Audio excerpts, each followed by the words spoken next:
Hello and welcome to the JB&M Sports Fanatic stream. Thank you for joining here for the 2022 NFL Pro Bowl. And so right off the bat there, the first pass there by the NFC there. And so almost picked off by the AFC here. We had Crosby there, got a hand up and almost picked it off from Kyler Murray.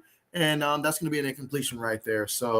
But yes, we have the AFC versus the NFC here again in this game right here. There's going to be no kickoffs or anything like that. Both teams take over there, ideally from the 25-yard line, and we'll see how things go from there. So here we go, 2nd and 10. Kyler Murray's in the quarterback here for the NFC. He takes a snap, stands in the pocket, throws it to Justin Jefferson for the Vikings, and he's going to go down after picking up 9 yards on the play. So we got 3rd down coming up here. 3rd and 1 here for Team NFC, who has the ball on offense.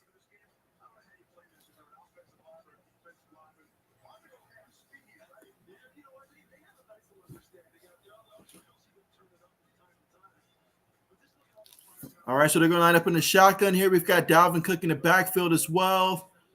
3 receivers on the play. They're going to hand the ball to Cook, and he's going to go up the middle there.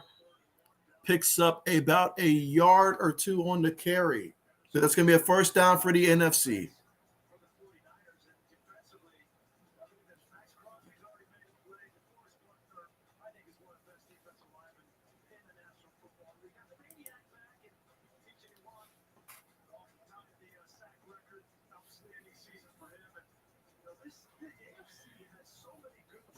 All right, so we're going to line up in the shotgun again, and Kyler Murray's going to throw it to the right side, and it is completed again to Justin Jefferson. He seems to like throwing that ball in his direction already. In this one, that's going to be a pickup of about a good 5-6 yards on that one.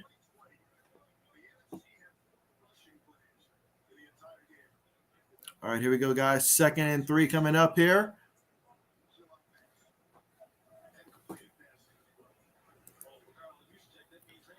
Braden, what's good? What's good with you? How's it going? Meanwhile, Kyler Murray snaps it, and he throws it to the right to Deebo Samuel, who picks up 6 yards for Team NFC. And so that's going to take them to the NFC 39-yard line here so far in this drive. 5 plays, 24 yards so far in this one. But yes, how is it going in this one? What players are you looking forward to seeing the most in this matchup here?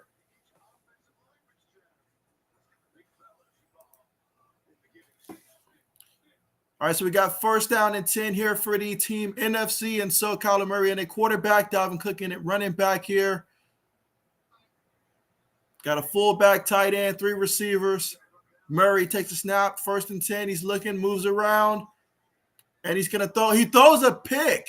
He threw a pick in the Pro Bowl. Like, who does that? And so Darius Leonard, he's going to take it to the house, and Team AFC with the touchdown here. How about that? The first touchdown in the Pro Bowl comes off a pick 6. And so Kyler Murray already, he showed that first pass he threw was tipped and almost picked off there. But this time he actually throws a pick to a linebacker there. And yes, that right there is a linebacker from the Indianapolis Colts representing them. And so Leonard showing why he's worth the big bucks. And so Braden says it's going good, JB. I'm glad to hear it. Absolutely glad to hear that things are going well. And so we know next week is the Super Bowl, but obviously this week with the Pro Bowl, that means we get to have some fun here. And what a better way than a Darius Leonard 45-yard interception return for a touchdown for Team AFC. And so JT with the extra point, of course, that's automatic. So Team AFC scores the first points. They're up 7-0 here.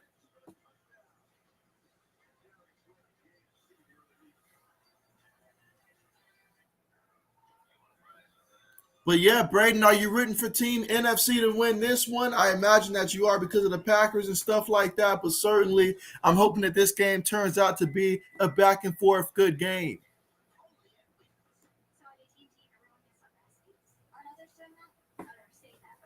But here we are in the first quarter, and the score is Team AFC 7, NFC 0.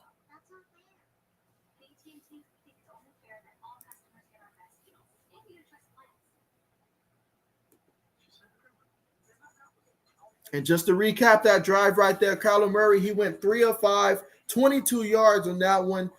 Threw an interception there, was not sacked there. And Dalvin Cook ran the ball one time for 2 yards. Justin Jefferson had 2 receptions for 16 yards. So a couple Vikings already getting involved in this one. Deebo Samuel, he had 1 catch, 6 yards in this one. And they targeted George Kittle once on that drive, but was unable to convert on that one for Team NFC. As for the AFC, defensively, T.J. Watt had 2 tackles on that drive there. Xavier Howard, he had a tackle. You had Matthew Judon, he had a tackle as well. And so, obviously, it was Darius Leonard who came up with the interception for the pick 6 there for Team AFC. And so, Team NFC will have the football again, and they'll take over, I believe, this time from their own 25-yard line, if I'm not mistaken.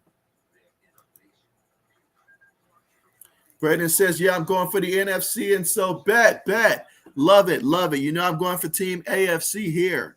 And so, Coach Dante, what's good with you, Coach? How's it going? How is it going, man? How is everything going with you? I hope that you are doing well. And so I definitely want to hear from you, Coach Dante. What do you want to see the Houston Texans do with pick number 3 in the NFL draft? You know, obviously you watch that team day and night. You know them like the back of your hand. What do you think is the right choice for the Houston Texans in this upcoming draft? Certainly want to know where how you feel that they should take it. I feel like that's the part where we start to see people have different opinions in the draft in terms of just what Houston should do with that pick there. Let me know your thoughts on that one. Appreciate you for coming through, Coach Dante. Absolutely. And so Braden says, I think Debo and Tyreek Hill have a big games. And so, definitely, most definitely. And so I find it interesting that Kyler Murray's already picking up here and struggling. Because that first pass he threw, that honestly could have been picked off there by Crosby for the Raiders. And so let's see what Team NFC does this time. Well, actually, that's right. This is the Pro Bowl. So the team that scores, they get the football. So here we go for the Team AFC for the first time today. And Justin Herbert to Jonathan Taylor, JT. And so JT picks up about a good 8-9 yards on that reception right there. And so absolutely. And so, Michael, what's good with you? I know you can't wait till next week to see your Bengals in that Super Bowl, but how's it going, man? How does it feel right now to know that your team is just 1 week away from the big game? Let me know how that feels, because I know it's been a long time coming for you guys, so let me know, how does that feel? All right, but here we go, guys. So we got 1st and 10 here, and all right, so right now the ball is with the NFC right now. And so we got Kirk Cousins in at quarterback here. So a lot of Vikings there. I see a right tackle there for the Vikings. Obviously Justin Jefferson there. And so now Kirk Cousins is going deep to his guy, Justin Jefferson, incomplete.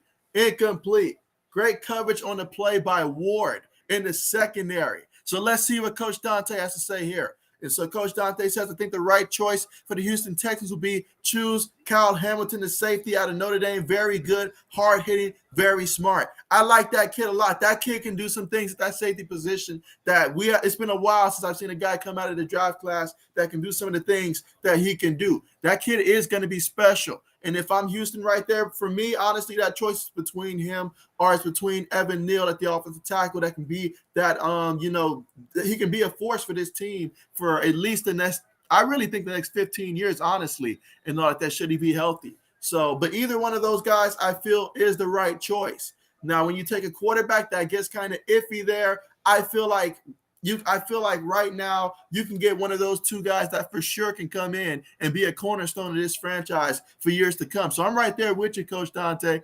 Absolutely. That would be a tremendous pick for the Houston Texans.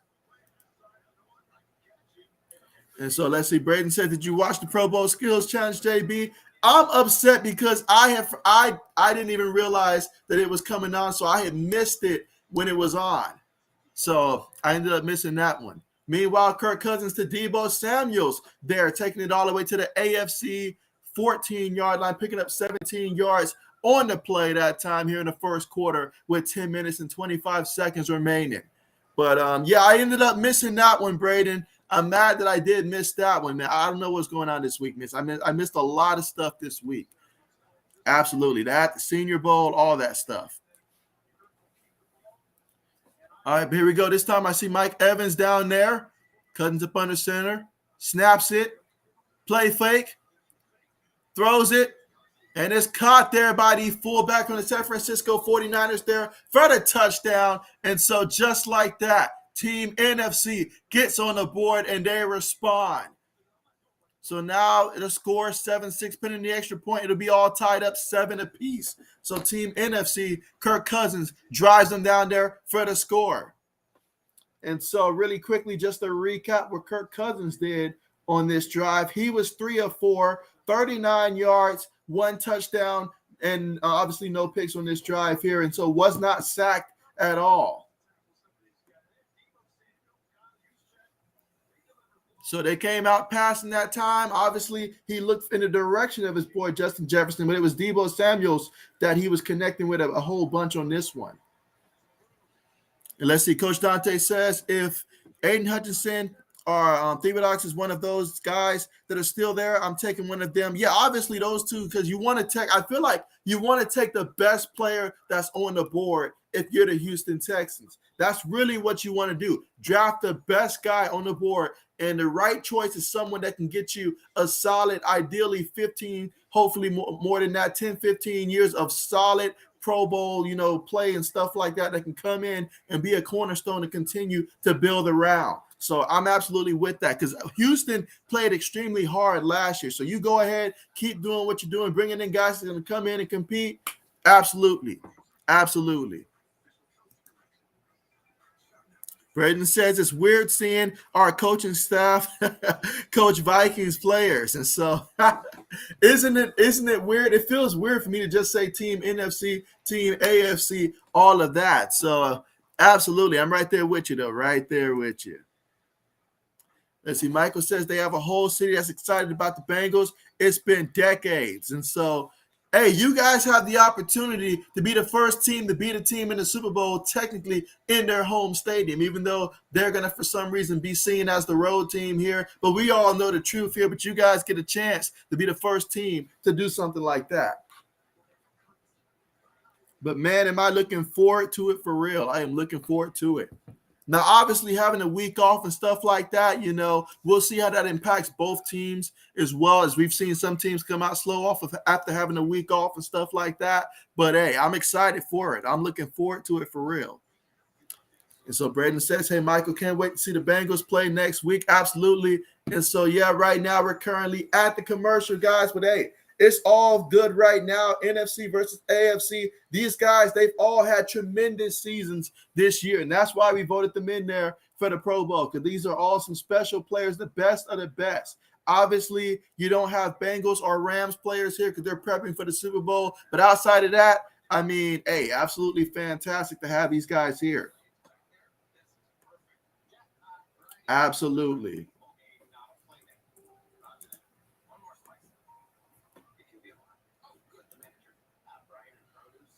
And let's see, Michael says they're going to change that. NFL said they're going to start playing at AT&T Stadium. And so, I got you. Okay, bet. Yeah, the NFL's like this is happening a little bit too often now. So, I mean, I personally wish that, kind of like what we do. Well, obviously in the NBA, you can have both teams be at home. Same with Major League Baseball, and stuff like that. But obviously football is a one-time type of thing. But it would be nice for the home fans to be able to host a Super Bowl and stuff like that. It really would be.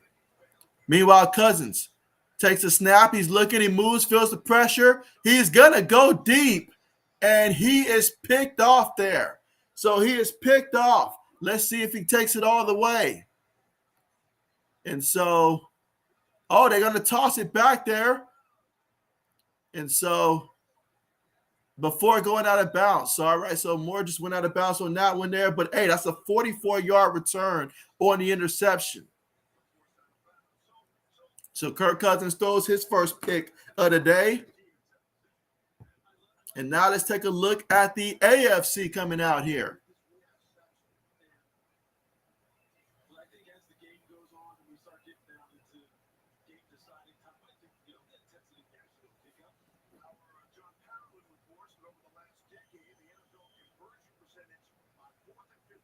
All right, so here we go, guys. Team AFC, you see 2 Chargers and 2 Browns on that offensive line right there. All right, Herbert still in there in the shotgun, snaps it, looking. He's going to throw it across the middle, and it is completed to Mark Money Andrews for the touchdown. That's a 15-yard touchdown, Herbert to Andrews. And so if only throwing the ball was this easy in the regular season, that would be fantastic. But, hey, he threw that one right between tight coverage there, 2 guys there, and, hey, it was there. And so look at the season he had, Mark Andrews, 107 receptions, 1,300 yards receiving, 9 receiving touchdowns, all either first or tied for first in the NFL in terms of tight end ranks. So there's a tight end that knows what he was doing, coming off a great year. And obviously down there in Baltimore, he has to be that first option down there for the Ravens. So certainly a guy to consider next year. If you have the chance in fantasy football, it's definitely a guy to look for if you're looking for a tight end.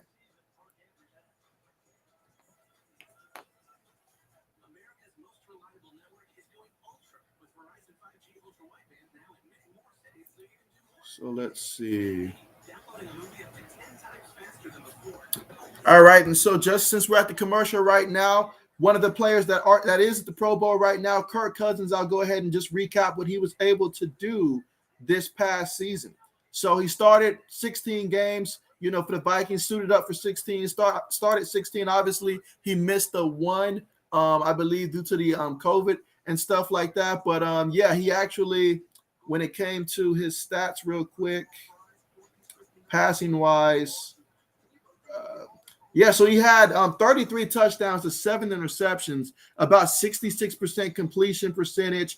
As a starter, was 8-8, had 4,200 yards passing this season as well. So statistically speaking, he had a pretty good season. Not gonna lie, a pretty good season, and that's why he's here.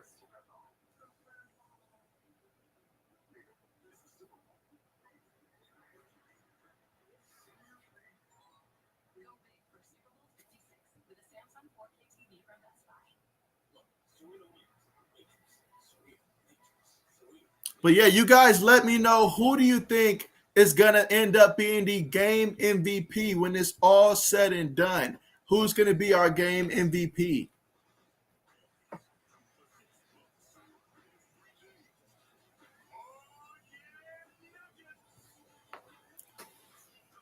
But again, right now we are at the commercial, but the score is Team AFC 14, Team NFC 7.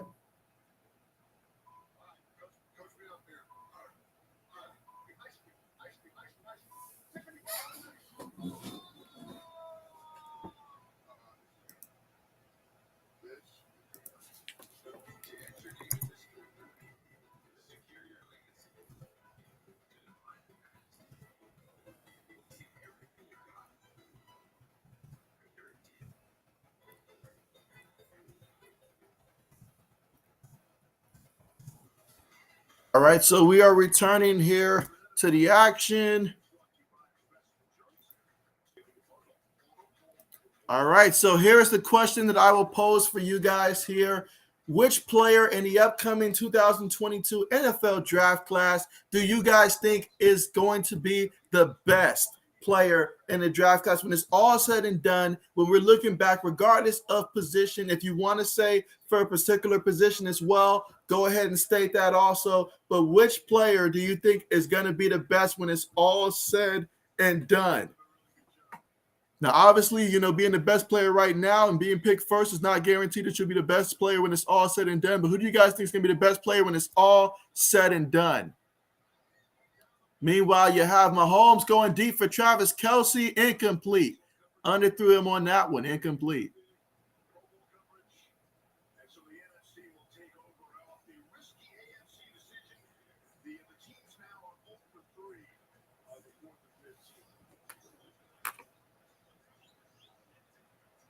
Okay, so Team NFC is about to come and take over here. So we got Russell Wilson coming in.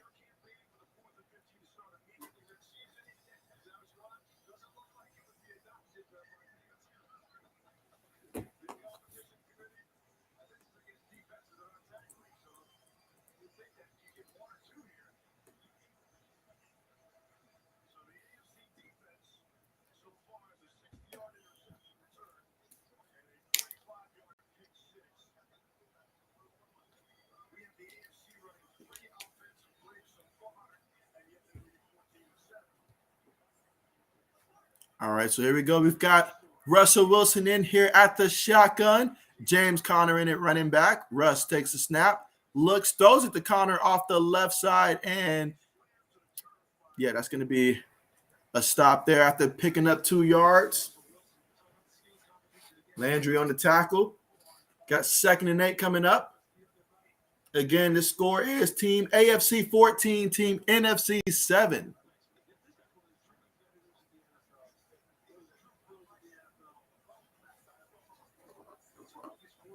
All right, you see Alvin Kamara's in there at the running back position.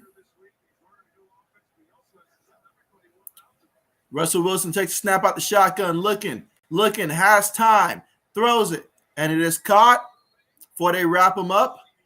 CeeDee Lamb with the 13-yard reception.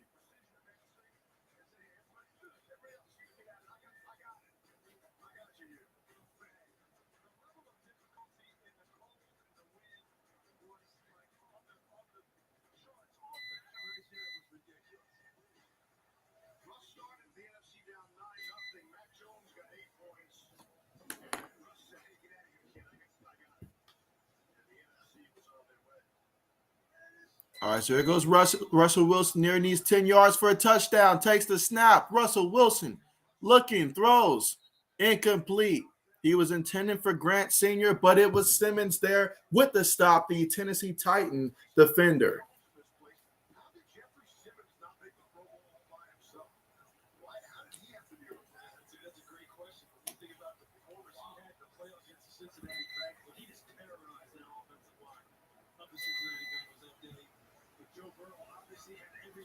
All right, so they've got James Conner back there and running back as well, as long as the fullback from the San Francisco 49ers. George Kittle's in there as well. Wilson throws it. So we have a Seahawk to 49er pass right there. Got 3rd down coming up. That was a pickup of 4 yards there.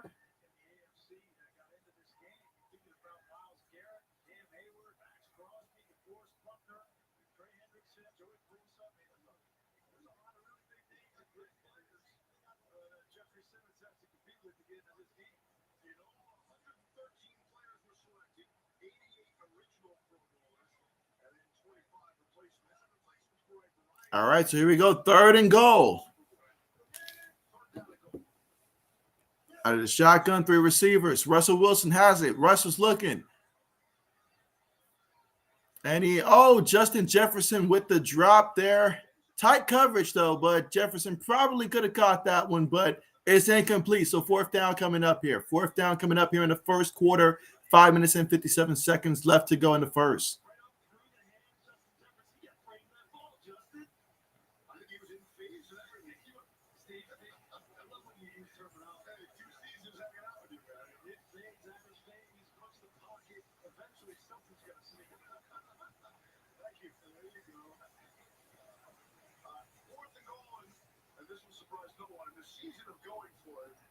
All right, so here we go. 4th and goal.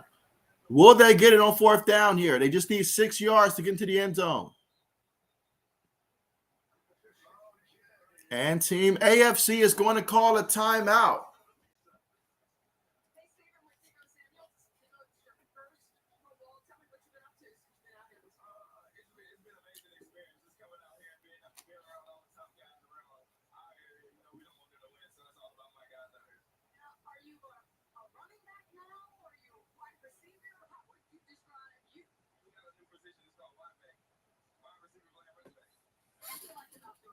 All right, let's see.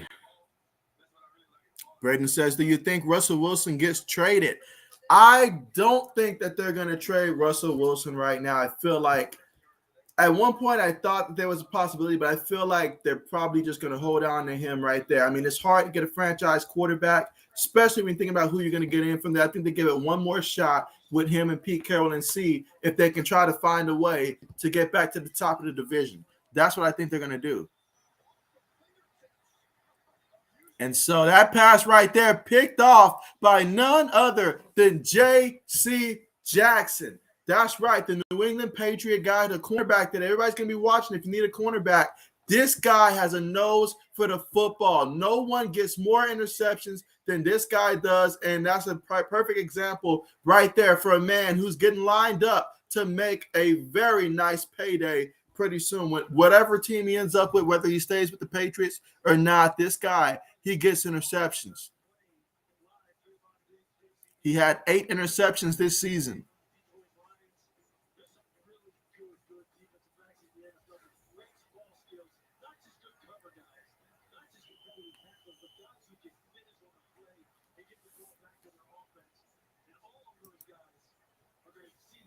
Braden says the only way I think he gets traded is if he wants to be. And so, it's pretty much going to be a combination of that and then just the team just wowing the Seahawks with their trade offer. Something like that would have to happen in order for Russell Wilson to end up getting traded away. But ultimately, when it's all said and done, I'm pretty sure he stays with the Seahawks here. I would be very surprised if he ended up getting traded.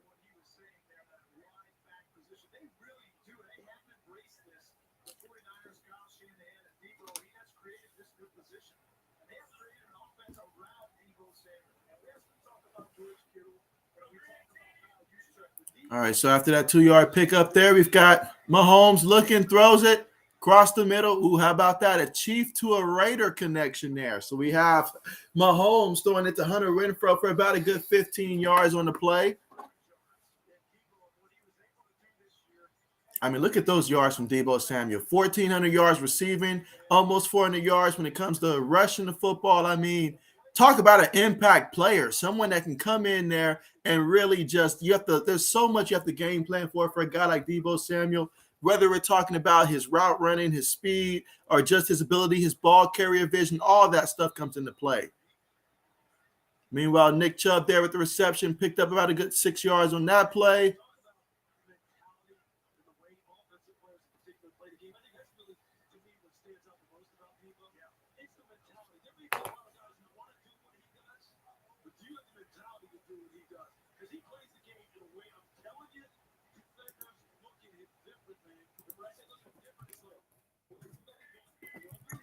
All right, here goes Mahomes up the shotgun. They're going to hand it again to Chubbs, and Chubbs picks up about 3 yards on the play. So we got 3rd down coming up. We're still here in the first quarter, 3 minutes and 22 seconds left to go here in the first quarter.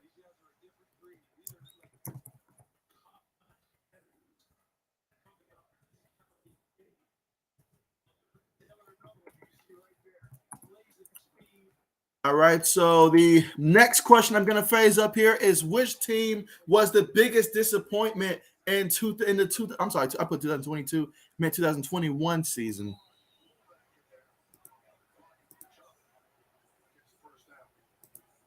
But yeah, they pick up the first down there using Nick Chubb. So using Nick Chubb a good bit here.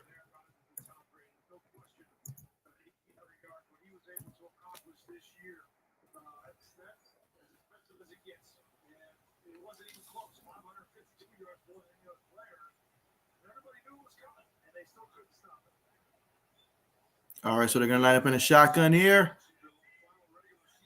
Mahomes snaps it. Oh, we've got some trickery here.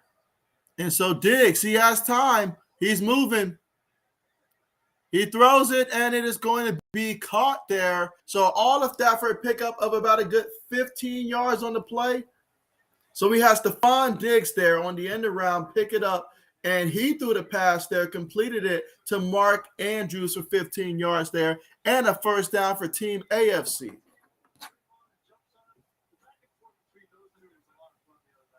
Again, the Team AFC is winning 14-7 right now here in the first quarter with 1 minute and 45 seconds to go. You've got Mahomes, snaps the ball there, looking, pump fakes, has all day.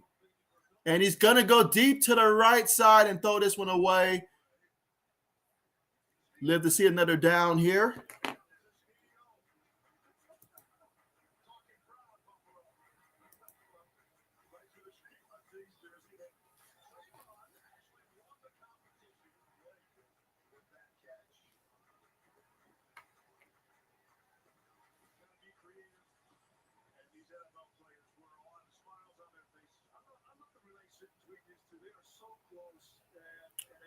All right, so here we go, guys. 2nd and 10. This time Mahomes up under center.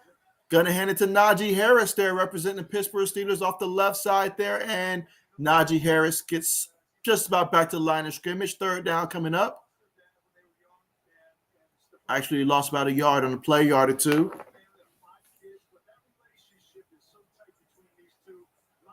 $50 seconds remaining here in the first quarter of our 2022 NFL Pro Bowl, with the AFC team up 14-7 over the NFC, and the AFC team facing the 3rd and 12.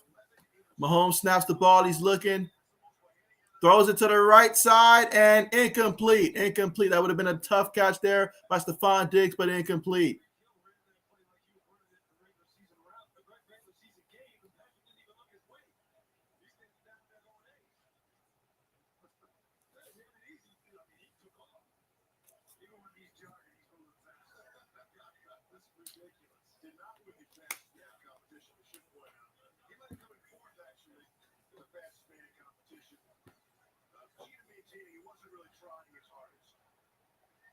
All right, here we go.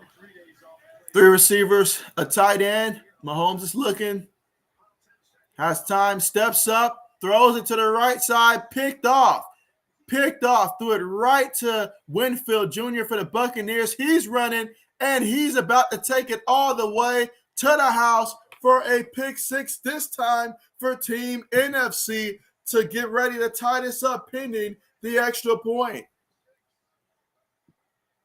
So both teams have an offensive touchdown and a defensive touchdown, but that time Antoine Winfield Jr. from the Tampa Bay Buccaneers with a 64-yard interception return.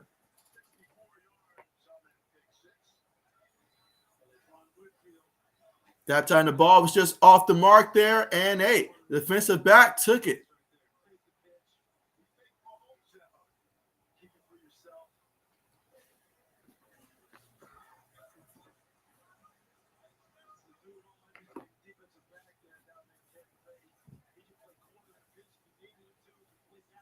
So after that pick 6 there, we're just waiting the extra point to tie things up here for Team NFC.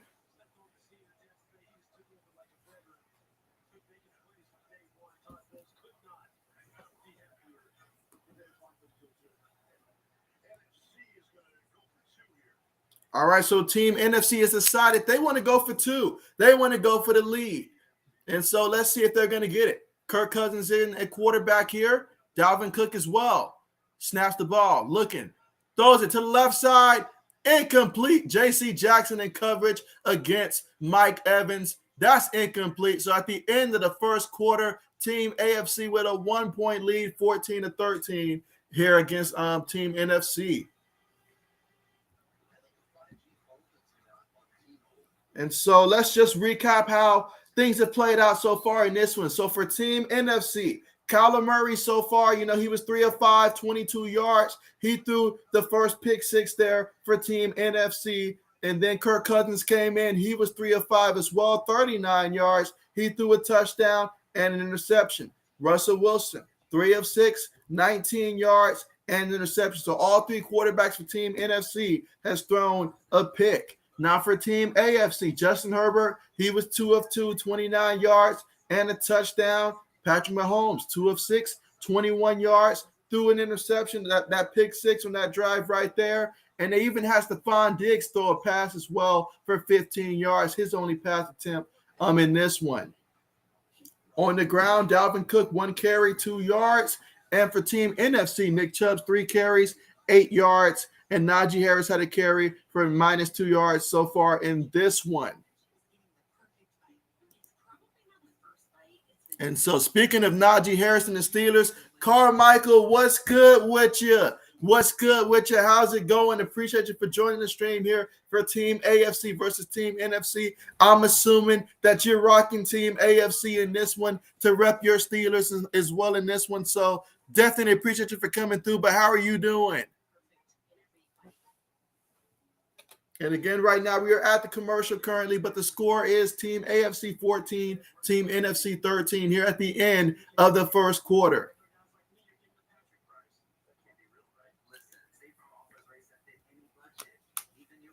When we come back, we will see if Team NFC will be able to convert on that 4th and 15 when they start off at 4th and 15 to try to convert.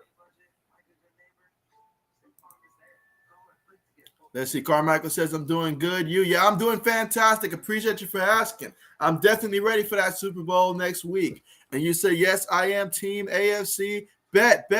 Absolutely. You know I'm rocking Team AFC. Got my guys out there. JC Jackson already got a pick in this one. Happy about that. So, yes, rocking Team AFC in this one today. But just hoping for a great game, obviously, back and forth. That's what we're hoping for. And that's what we've gotten so far through one quarter.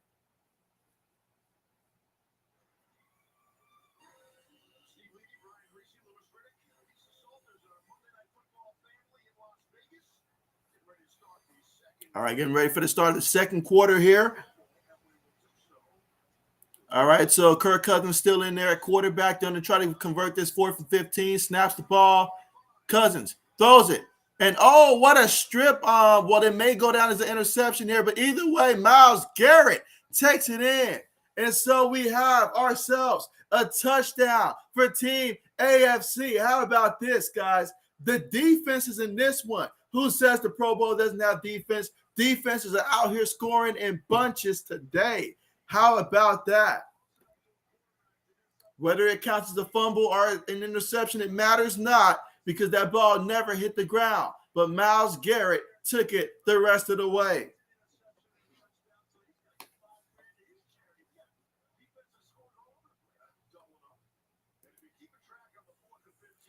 Braden says Kirk Cousins being Kirk Cousins. Gotta love it. Gotta love it. Gotta love it. So now we've got Team AFC. And speaking of my guy, Mac Jones, Mini Mac, or as some say, mac and cheese in here for the 2-point conversion. Got Stephon Diggs in there at receiver, Hunter Renfrow as well. Dante Johnson for the Steelers. Jones takes it, throws it to Johnson, and that's a converted 2-point attempt. So Team AFC leads 22-13 here in the Pro Bowl. So just like that, Team AFC, it was just a second ago, it was a 1-point game. Now 22-13 is our score.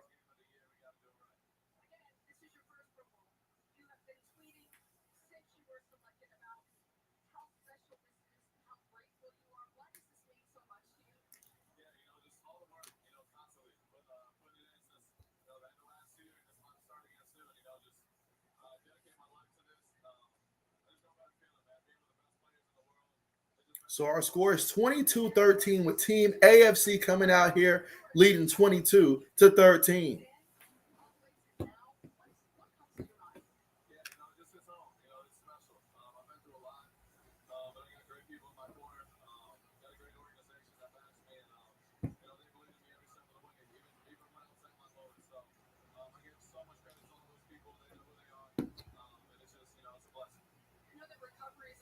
All right, so here we go, 4th and 15. Let's see if Mac Jones can get us this conversion here. Jones steps up, going deep, and oh my goodness, threw a pick six. You can't throw it to Stephon Diggs still. You can't throw it in that direction. Diggs tosses it, and right now it's just a free fall, just throwing the ball there. And so, oh, look at that. Travis Kelce ripped it out, but Diggs recovered it. And so, yeah, what an interception right there. But at least Team AFC went out there and made the tackle.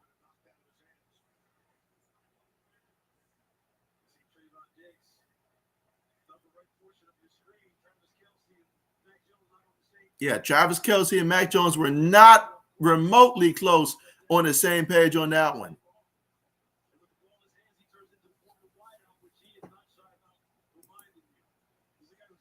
Braden says, I know Baker loves mac and cheese. Let's see. Braden says, another pick.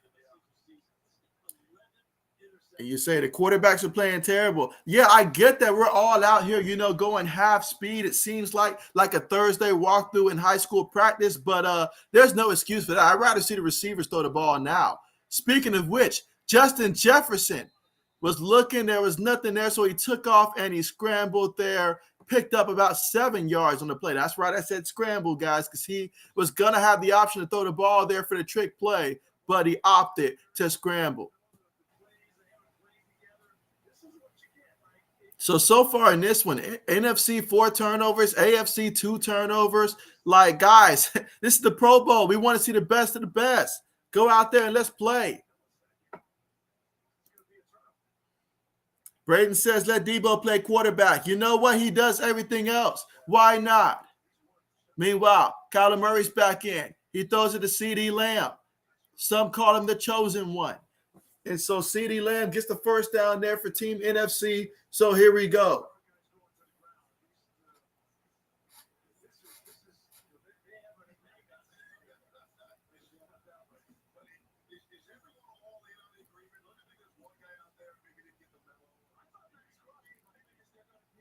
All right, here we go, guys. 3rd and 1. Hand the ball off to Dalvin Cook up the middle. He gets enough for the first down. Very generous defensive effort out there.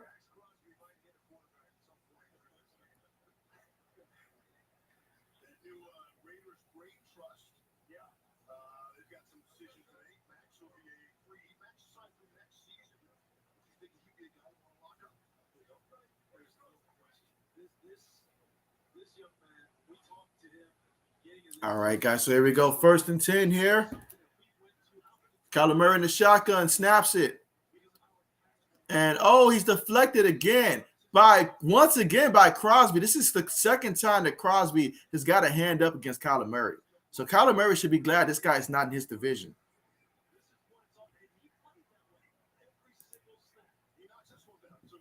Let's see. Braden says, I would love to see D lineman throw a pass today. You know what? I mean, heck, why not? Why not let the lineman go up there and line up at receiver and let the D lineman cover them and just put them on a streak route or something like that, or something crazy like that, a D lineman throw a pass or something like that. You know, since we've got an understanding amongst everyone that we're not going to touch a soul today. And so, all right, Kyler Murray throws it to his division rival there in George Kittle. And so George Kittle with the reception.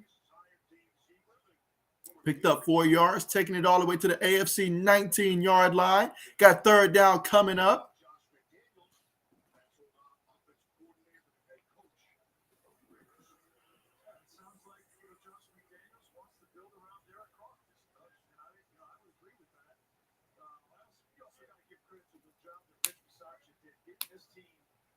All right, 3 receivers, 1 tight end, 1 running back here. Kyler Murray in there, quarterback. Let's see what they dialed up here on 3rd and 6. Murray snaps it. Murray tipped again by Crosby. This is getting ridiculous, guys. It's time to sub out Kyler Murray. He clearly can't throw over this guy.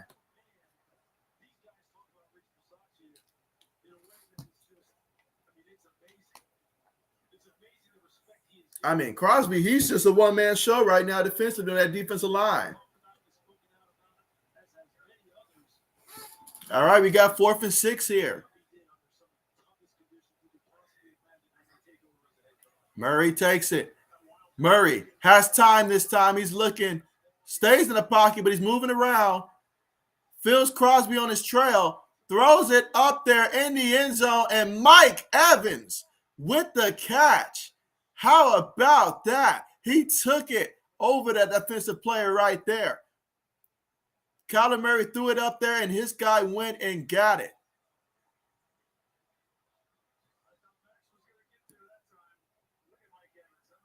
And so, Perryman knows he should have had that pick there, but he had a terrible angle at the football. But there you go, Mike Evans with the touchdown reception. So Team NFC scores. Let's see what they do here on the 2-point conversion.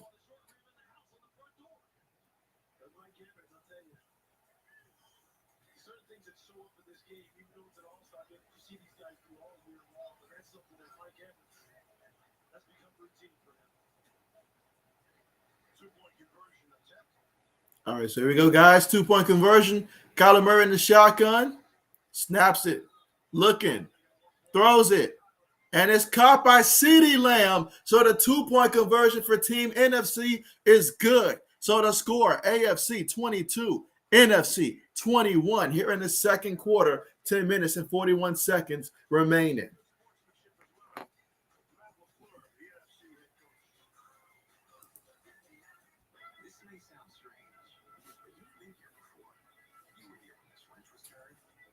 So we are at the commercial here, and Team AFC is up by 1 point, but Team NFC just scored a touchdown. Kyler Murray to Mike Evans in this one. Let's look at how these receivers are doing so far in this one, these receivers and tight ends and stuff receiving-wise. So, yeah, for Team NFC, we'll start there. Obviously, Kittle had the 1 reception for 4 yards. Kamara's had a reception for 8 yards.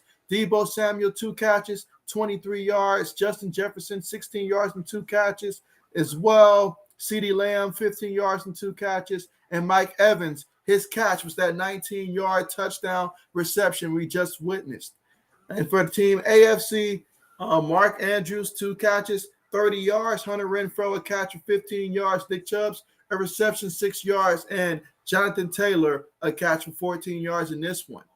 Travis Kelce's yet to have a reception so far in this one, being targeted twice, but no reception so far.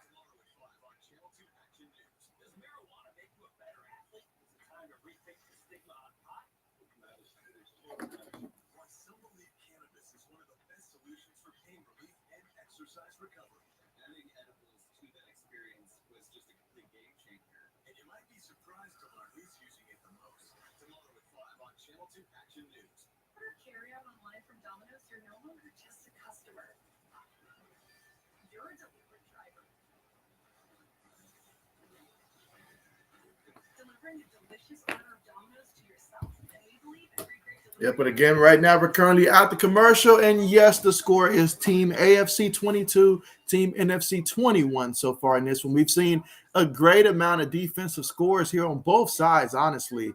And so offenses are scoring, but there's a lot of turnovers in this one. A little bit of sloppy play there, but that time we were able to get a touchdown pass from Kyler Murray in this one. And so far today, he is 6 of 10 for 47 yards, 1 passing touchdown, 1 interception.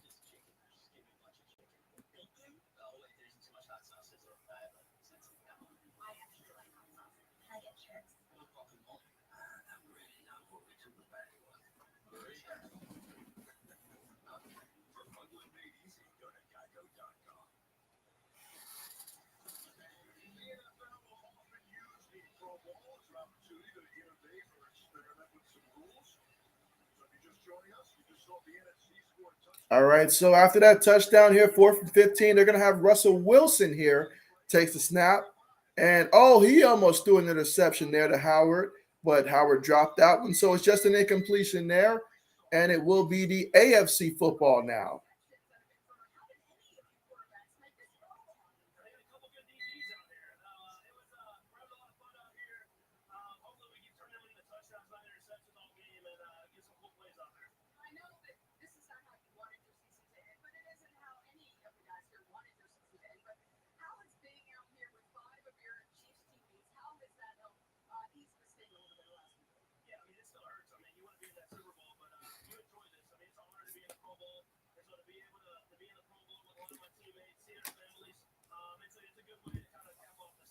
Okay, here we go for the Team AFC. Mac Jones comes in there. Last time he threw an interception.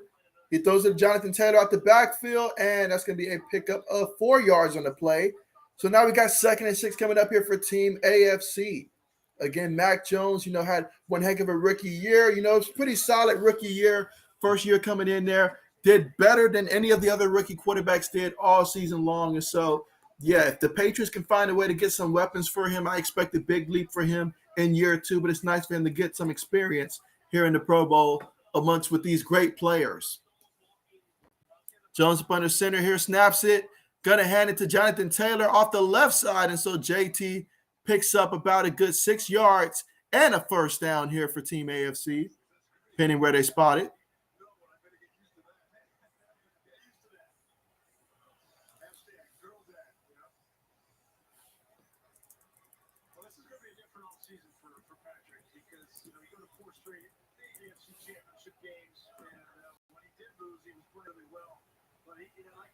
All right, so here we go. Jones in the shotgun. Snaps it. He's looking.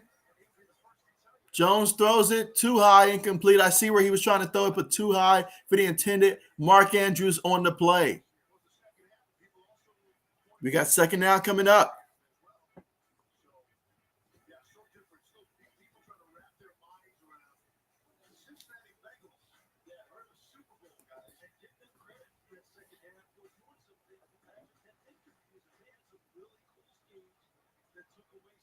All right, so here we go, guys. 2nd and 10 here. 3 receivers, 1 tight end, 1 running back. Jones takes a snap. Throws to the left side quick. Tyreek Hill with the reception. It's going to be a pickup of about a good 6 yards on the play. 3rd down coming up, 3rd and 4. They need 9 yards for a touchdown.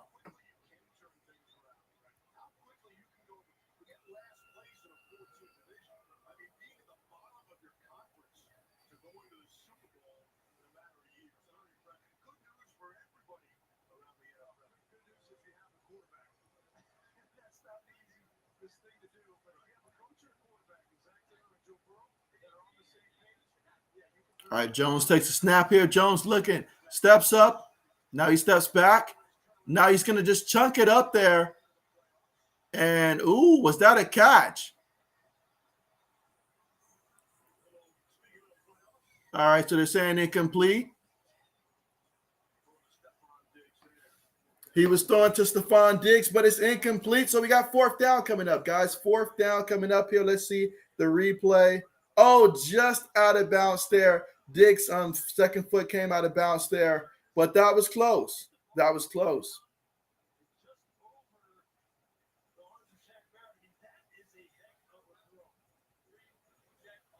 Three receivers, a tight end, and a running back here.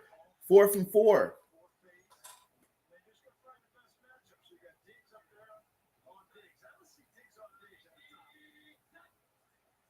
Jones snaps it. Jones looking. Moves to the right, throws it, and the ball's up there in the air, and it's incomplete.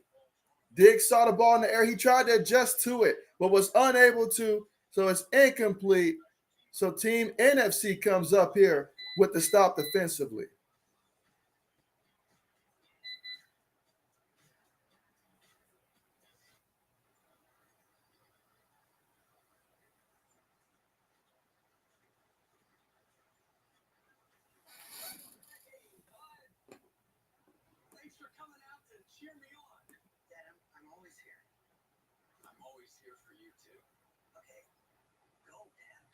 And so, yeah, so we're right now still in the 2nd quarter with about 7 minutes and 19 seconds left to go in the 2nd quarter. And so Team NFC just had the big defensive stop there, but Team AFC is up 22-21 right now.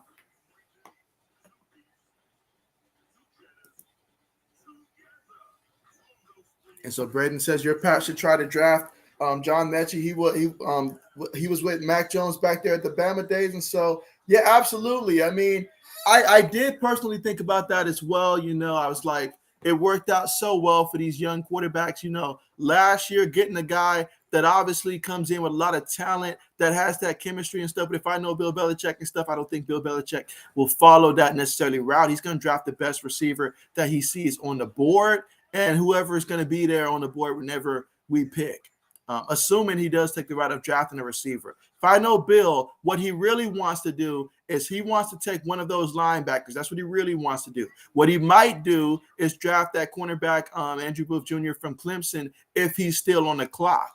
Now, if those guys aren't there, or either a guy like, you know, a big-time receiver that we thought might not be on the board, then he might go receiver there. But Bill has missed on a lot of receivers lately when it comes to drafting them early on in this one. So we'll see if he will once again have some faith there. But, I mean, he took N'Keal Harry over guys like A.J. Brown, Deebo Samuel, all those guys. So when it comes to receiver, we'll see how that works out. We will see. But he certainly will not – I don't think he'll trade up to draft the receiver and all like that. It's going to have to be – someone's got to fall to us. But I think it's a great idea, though. It's a great idea. Absolutely. I'm personally hoping for Jameson Williams. I would love to see him for the Patriots, but we'll see how things play out. We will see how things play out.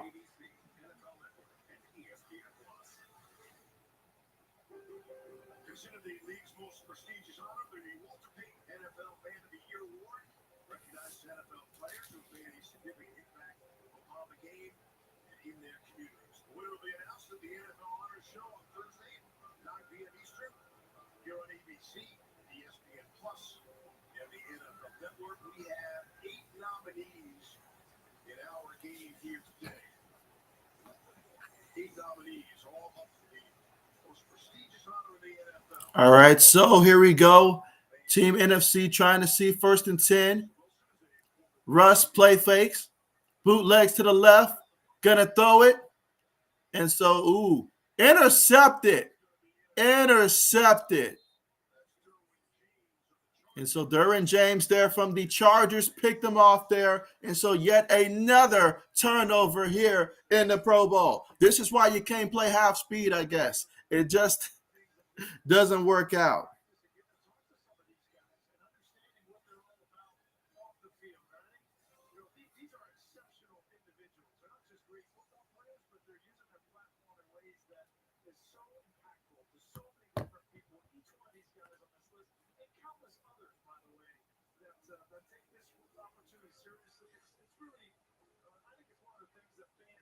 So after the interception, let's see what Team AFC does. They are going to bring out there Justin Herbert. Herbert snaps it, throws it, left side, complete to Hunter Renfrow. So we're seeing a lot of these cross-divisional rivals there connecting.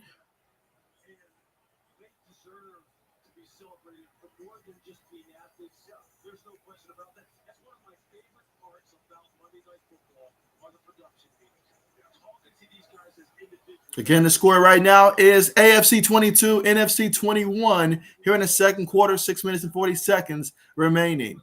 3 receivers, 1 tight end, 1 running back. Herbert in at quarterback, Najee Harris in at running back. Herbert looking, throws it left side. And so Mark Andrews left wide open across the left side. And so he picks up 37 yards, taking it all the way to the 12-yard line of Team NFC. So you can't leave him wide open like that. You can't do it.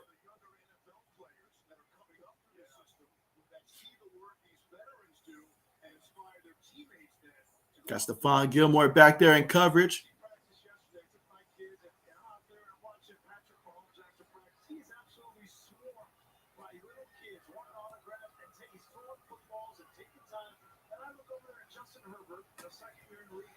All right, here we go. 1st and 10.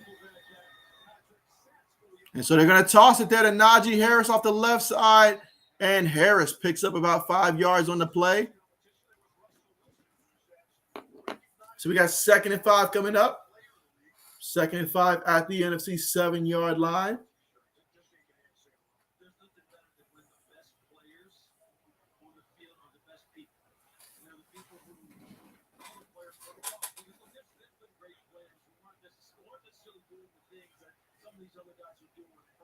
All right, so 2nd and 5. Team AFC up 1 point, 22-21 right now. Herbert in the shotgun, snaps it, looking, throws it with the rush there, and it is caught in the end zone. That's a touchdown, Mark Andrews. So a 7-yard touchdown pass that came from Justin Herbert, hitting his tight end there, Mark Andrews for the score.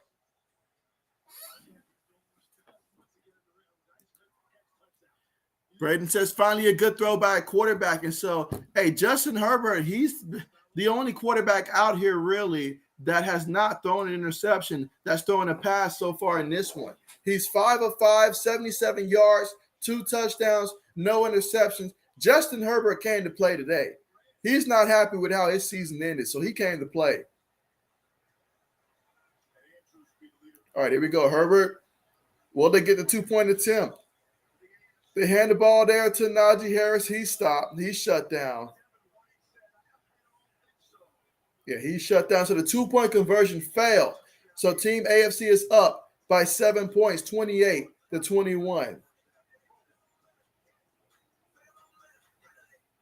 With 5 minutes left to go, before the end of the second quarter.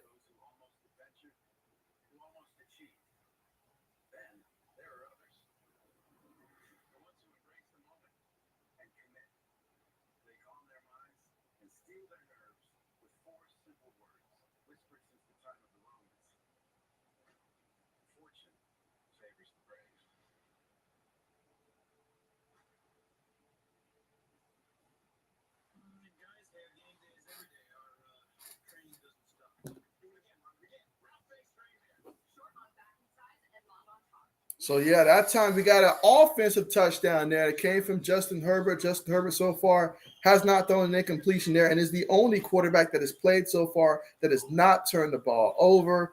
I mean, comparing him to some of the other quarterbacks, Patrick Mahomes, 2 of 6, 21 yards, an interception. You got Mac Jones, 2 of 6 as well, and an interception for 10 yards passing.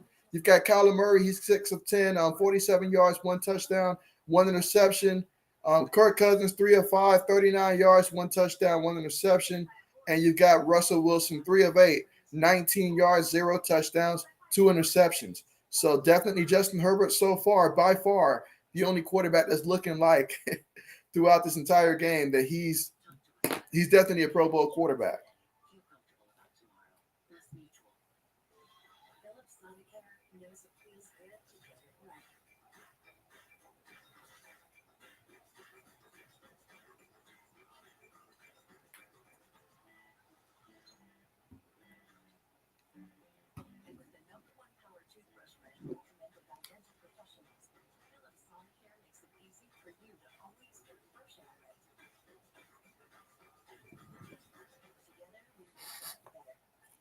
So let's see, coming back from the commercial now. So let's see if Team AFC can convert on the 4th and 15.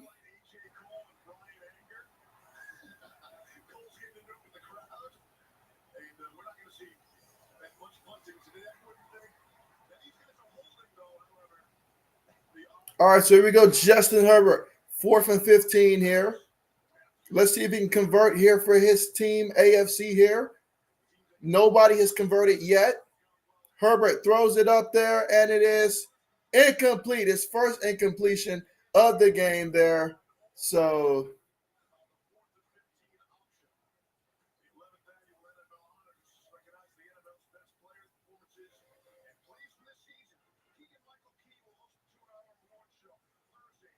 all right, so it's Team NFC's football now. Let's see what they bring out at quarterback.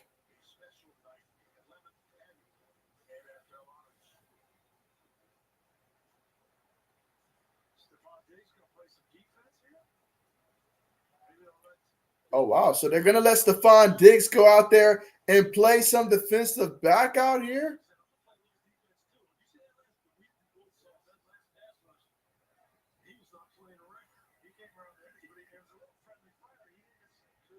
All right, here we go. Cousins snaps his low snap, and they're going to toss the ball there to Grant Sr., and Grant Sr. trying to make something happen there until Crosby gets him, shuts that down. Crosby has been playing pretty good in this one. He's definitely going out there giving some effort in this game.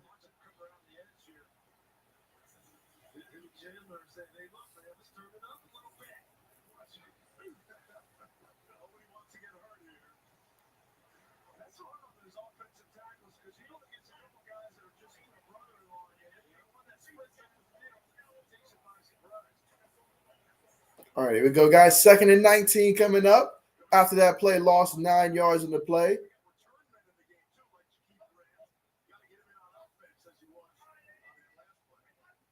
Cousins snaps it. Cousins looking, throws it across the middle, and he throws it. So the Vikings to the Bears. What a connection that is. Grant Sr. with the reception. Picks up 12 yards on the play.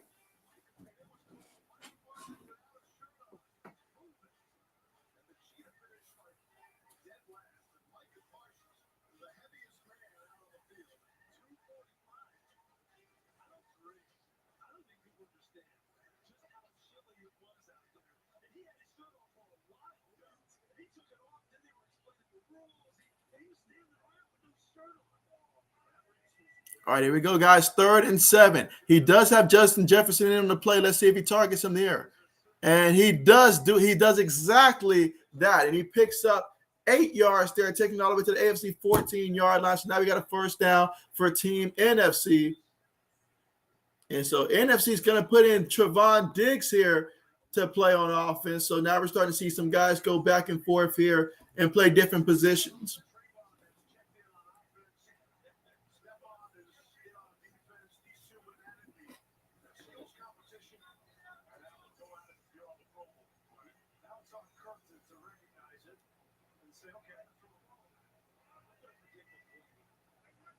All right, Cousins takes a snap. He's looking, and he throws it to Kamara.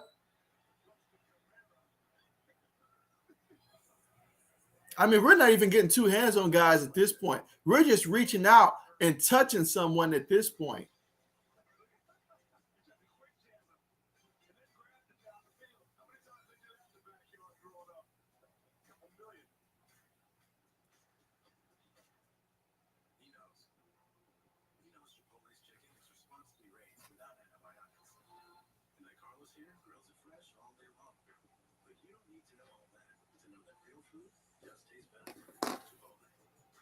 So we are currently right now reached the 2-minute warning here. So yeah, minute 57 left to go here before the half. And the score right now is Team AFC up 28-21. 7-point game here, but Team NFC is only 7 yards away from a touchdown.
But yet so far, let's see. Looking at the receivers again to see how they're doing so far in this one. So far in this one, honestly, the best, most productive receivers so far in this one has been really the tight end Mark Andrews with 4 catches, 74 yards, and 2 receiving touchdowns. And so he's really been dominating for Team AFC. Now in the NFC, it has been a little bit more even around the board there. I mean, obviously, Mike Evans, he had a receiving touchdown for 19 yards. You got Justin Jefferson leading Team NFC with 3 catches for 24 yards here. Deebo Samuel has 2 catches, 23 yards in this one.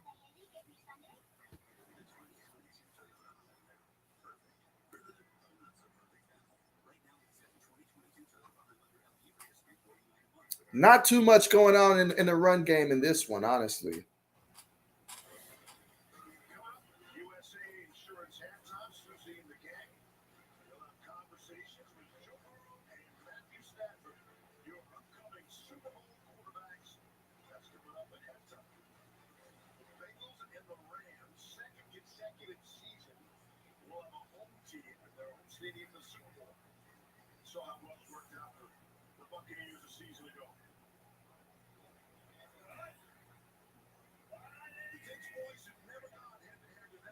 Cousins takes a snap, throws it up there. Okay, that's incomplete.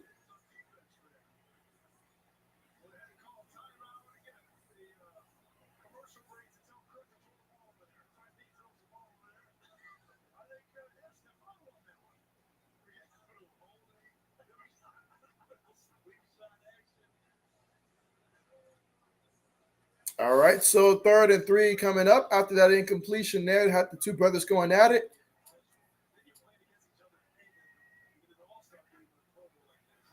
Cousins snaps it. Cousins looking, feels the pressure. They got him for the sack. So they have Kirk Cousins for another sack. And so Crosby has just been playing lights out in this one. I mean, if anybody cares in that defense about this game, it is Crosby. He's happy to be there, very appreciative, and he's getting after it.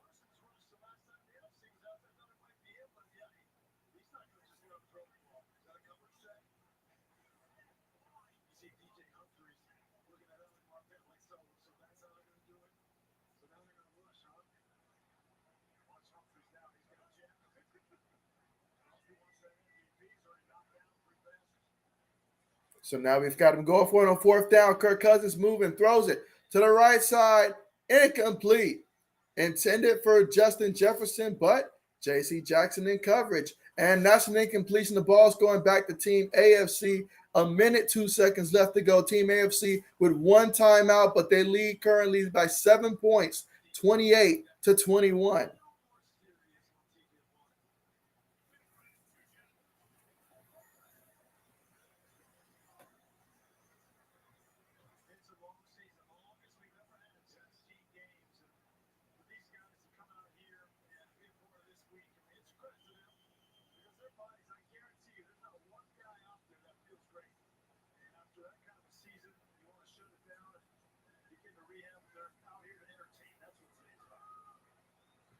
All right, so here goes Patrick Mahomes again. Looking, going to check it down to Nick Chubbs, and Nick Chubb's going to pick up about a good, see how many yards this is. Takes it all the way to about the 22-yard line.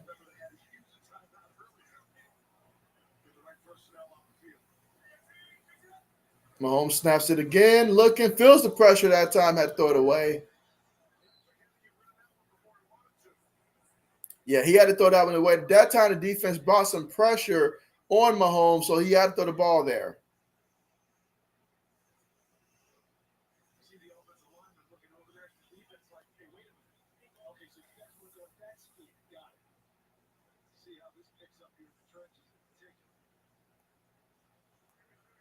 All right, here we go. 37 seconds left to go here before the half. Mahomes throws it, and it is caught that time by Hunter Renfrow.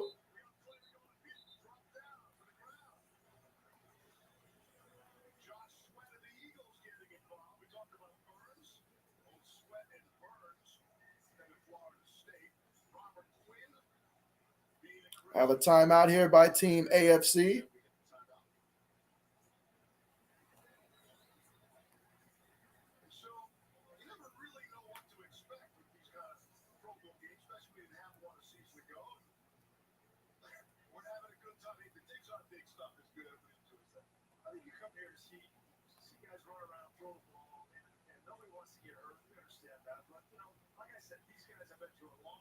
So, yeah, we've got like 31 seconds left here before the half. Let's see if Team AFC can extend this lead up by 7 points.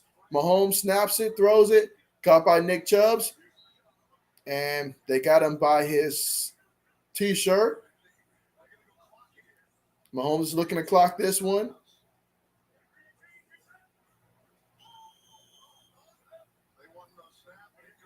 Ooh, there's a penalty. Are they going to call Tyreek Hill for the center? An illegal snap. So we do have a penalty here in the Pro Bowl.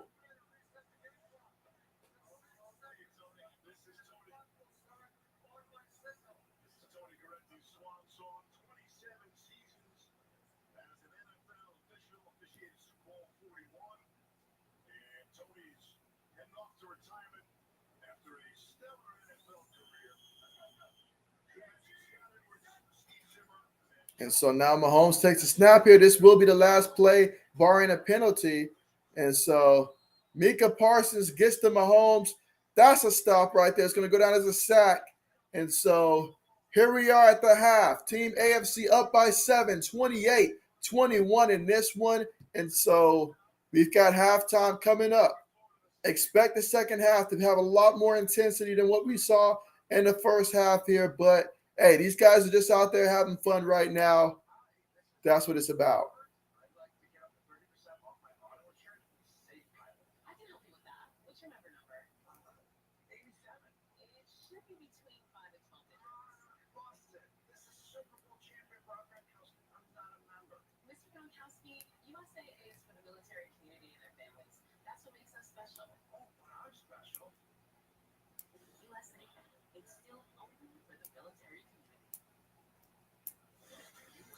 All right, so yes, here we go, guys, at the half and the score right now. Team AFC 28, Team NFC 21.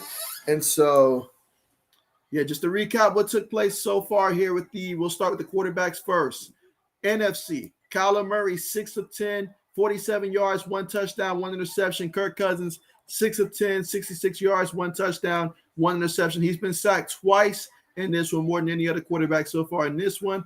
Russell Wilson, 3 of 8, 19 yards, and 2 interceptions. Meanwhile, Team AFC, Justin Herbert, 5 of 7, 77 yards, 2 touchdowns, no interceptions, has not been sacked. Patrick Mahomes, 5 of 10, 53 yards, 0 touchdowns, 1 interception, been sacked once. Stephon Diggs, 1 of 1, 15 yards passing, has not been sacked. But yeah, and that was on a trick play, by the way, but they have him 8.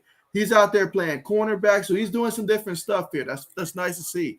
Meanwhile, Mac Jones, 2 of 6, 10 passing yards, and 1 interception. On the ground, Dalvin Cook, 2 carries, 5 yards. You got Justin Jefferson with a carry for 7 yards.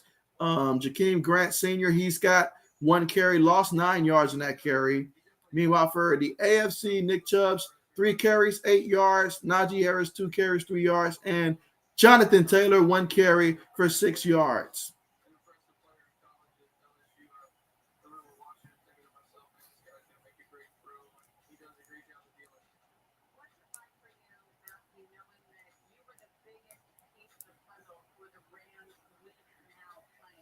All right, so I will be right back here in a few.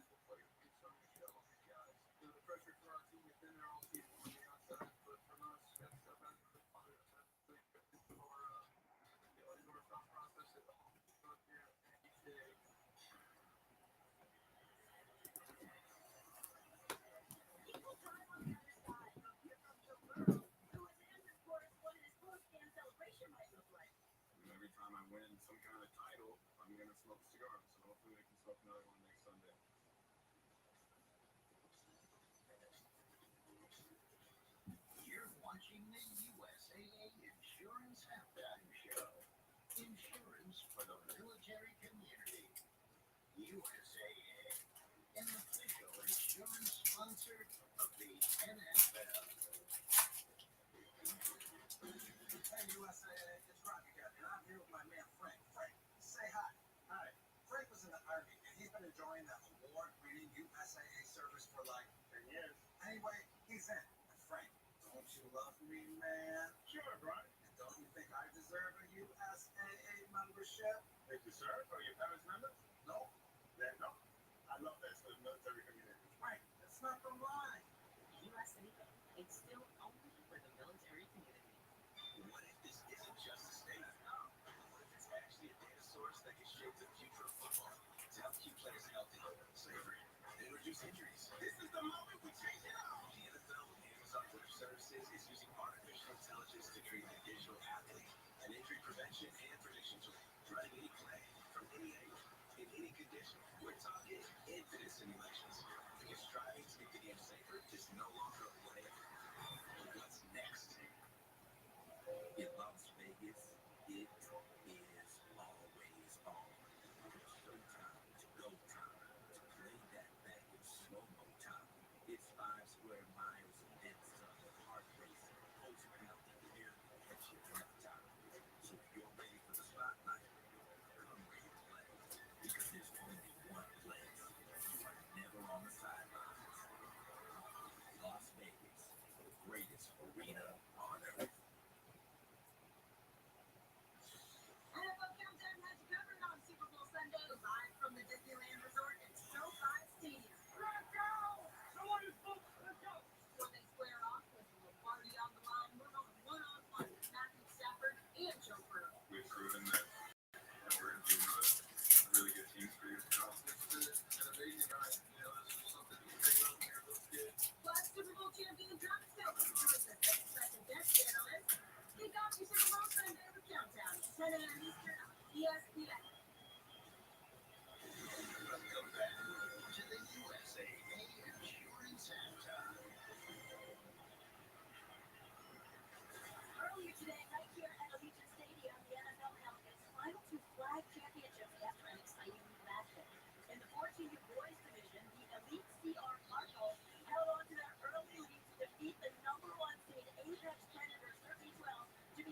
champions.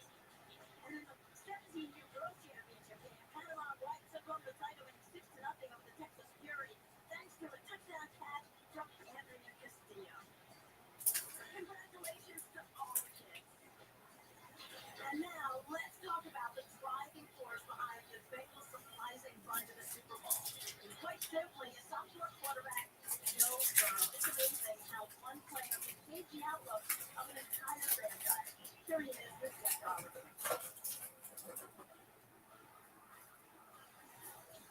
It is no fluke. It is a fact. The Cincinnati Bengals are headed to Super Bowl 56. 80-1 odds to win the Super Bowl in February. And then before the season, y'all really the worst. 125 to 1. But you're not supposed to be there. How are you about to be in the Super Bowl? It's been a culmination of a lot of hard work that has finally come to fruition. And that's really been a dream come true in the last 2.5 years. You know, we're excited about all the hard work that we put in and gotten us to this moment. Could you please explain the cigar situation? Well, I smoked one after the national championship game, and that was my first cigar ever smoked. Questions for Coach now? And then after that, I decided that every time I win some kind of title, I'm going to smoke cigars. So I smoked one after we won the division title, and so hopefully we can smoke another one next Sunday. Now you're on with you on the next Sunday. 15 minutes of football, the tie is over. Mike Evans lost his Denzel tournament. Money on the line. Expect the competition to pick up in the second half. Enjoy. Okay, we should be getting ready for the second half to come up soon. And so just the amount of defensive touchdowns, turnovers that we've seen in this game, a lot of quarterbacks going out there. I mean, wow.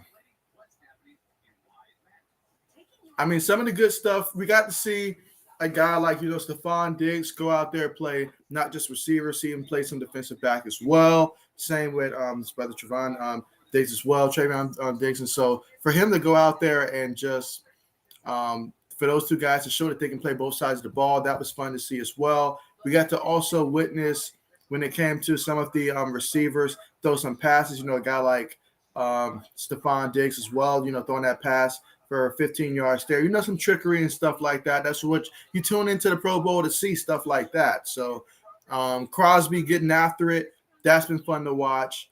So I will say that. Now, obviously, some of these quarterbacks, some of the throws they turn the ball over, it's just looking bad. It's like not even close type of passes. And so we certainly need in the second half to see a lot more of that, a little bit more intensity. The run game's been non-existent there. I know it's been a minute since we've seen the Pro Bowl here, but I've seen some good things, and then some not so good things. Nobody's converting on that 4th and 15 play. That's not happening. Nobody's converting on that.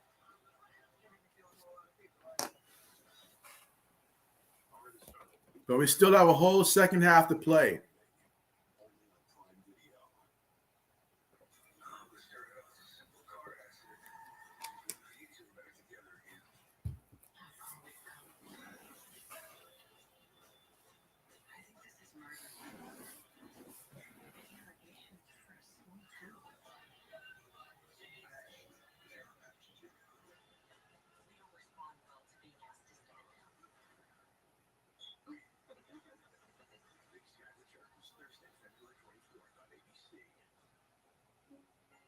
Superstars that have come out of American Idol have never been discovered, the world would have missed out on happiness. The show continues to create superstars. Are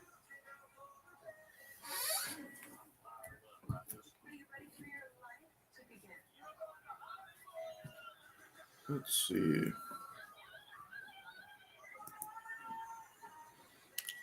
So Michael says that basically it's like backyard football. And so it really has been. It really has been. I mean, yeah, guys playing both sides of the ball out there. Anybody can throw the ball. And just the way that they're tackling, that's what's doing it for me here is just the lack of a tackle. When we have referees blowing the whistle because a guy just reaches a hand out in the direction of a guy before making contact, or either We've got defensive backs just blatantly holding the guy.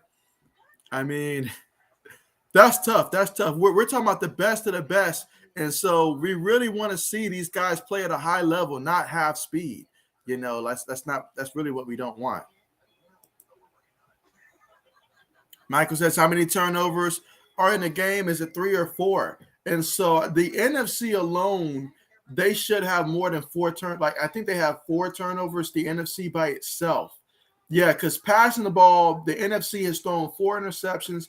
AFC has thrown 2 interceptions. So you have that. I'm not sure if they classify that play that happened with Kirk Cousins as a fumble or not, but we might be looking at, honestly, about 6 or 7 turnovers already in this one.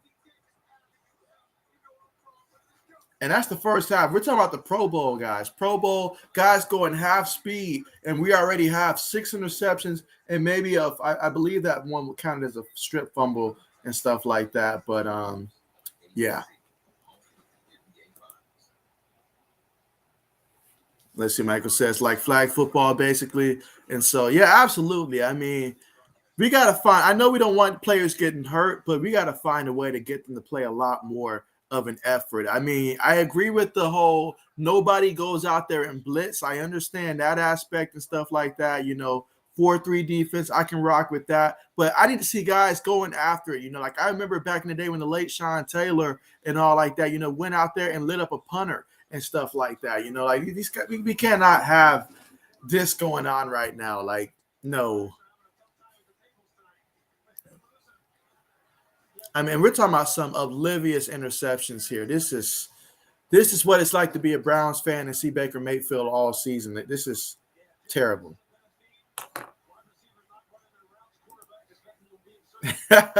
Michael says he said 3 turnovers in the game. He was wrong. And so, I mean, I was like, do you mean by just one side? Like maybe just the AFC or something like that? But no, we've got a lot more turnovers than that. A lot more turn. Okay, so yeah, they did count the fumble for Kirk Cousins. So Kirk Cousins has a fumble. Let me make sure nobody else in the AFC had it. Mahomes had one as well, but he recovered that one. But definitely Kirk Cousins won. That one was a turnover. So that'll make the NFC had 5 turnovers. AFC has 2. So that puts us at 7 turnovers on the game. And so, I mean, most of our touchdowns have been defensive scores, pick sixes. And so, yeah, like we're getting more pick six than we're getting guys with tackles and stuff. And so this is yeah, we got to turn up the intensity of something. I do like the effort that Crosby is playing with there for the Raiders. He's definitely playing like someone that cares. Justin Herbert, he's playing like a quarterback should in the Pro Bowl because nobody's coming after you. Nobody's coming after you. Let's see, Michael says it's 3 turnovers total in the game. So, hey, 7 turnovers total in this game so far. 7 turnovers.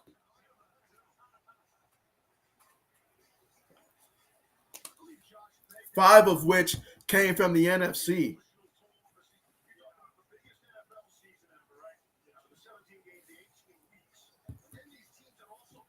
But yeah, I feel like if we can generate some real pass rush here consistently on both sides and start making these guys just play with a little bit more intensity, I'm hoping that happens here in the second half. But yeah, yeah. And so, yeah, Michael says the winning team gets $200,000 each. And so, hey, I would be playing hard for that money. Best believe that. I would be playing hard for that money. Absolutely.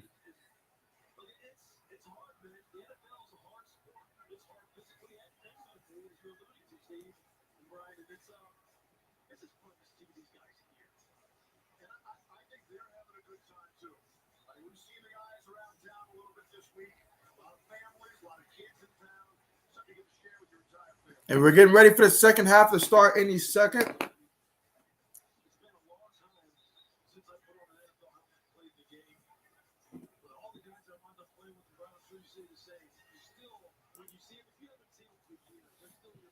All right, and so let's get to it, guys. The start of the second half will be taking place soon. And so these quarterbacks need to step it up, though, because, I mean, you're not really getting pressure like that.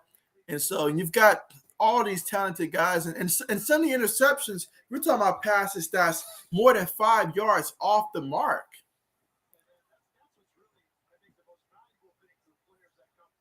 All right, but we've got Team AFC out here. Mac Jones in there at quarterback. Jonathan Taylor at running back. 3 receivers, 1 tight end. Let's go. All right, Jones out of the shotgun. Snaps it. Throws it to Tyreek Hill, and Tyreek Hill, they stop his progress at the 10-yard line. I'm going to stop saying tackle here and just say progress stopped or something like that, because these are not tackles. So we got 2nd and 5 coming up here. Meanwhile, you see a guy like Mike Evans on the sideline. You see some of the guys that's currently not in the game right now over there signing jerseys and stuff, so that's good to see. Jones takes it, throws it, caught to the right side, Tyreek Hill, and so his progress gets stopped after picking up about a good 3-4 yards. 3rd down coming up.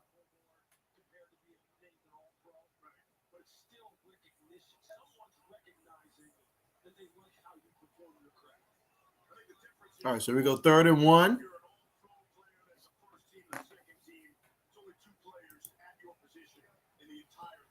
Braden says Mac Jones has made it to more Pro Bowls than Baker Mayfield. Say it again for the people in the back that didn't hear that statement, Braden. You already know. You already know. That's what I'm talking about right there. Absolutely.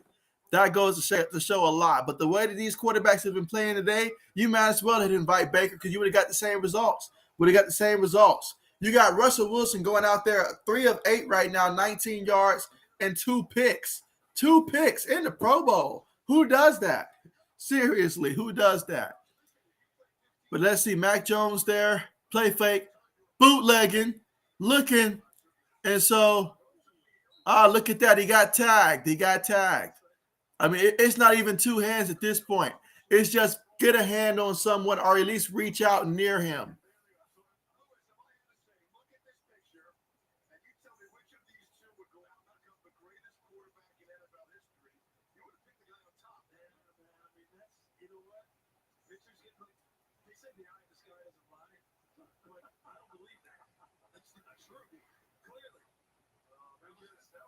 All right, here we go, guys.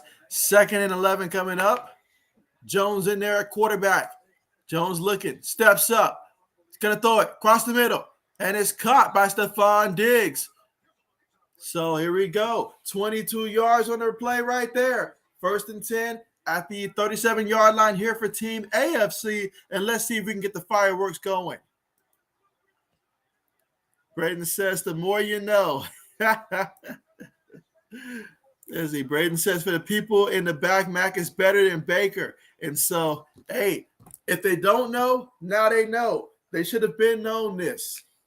That's why Mac is here and Baker's not. We got a trick play here, and Johnson's going to keep it. And, oh, look at that. Micah Parsons there. Now, that was a bit of a tackle there. Micah Parsons said, I had enough of this. He said, I got enough of this here. He said, I want to go out here and hit somebody. He said, that's how I got here, by hitting someone. Johnson picked up 6 yards on the play. So let's see what happens here. Can we start hitting people?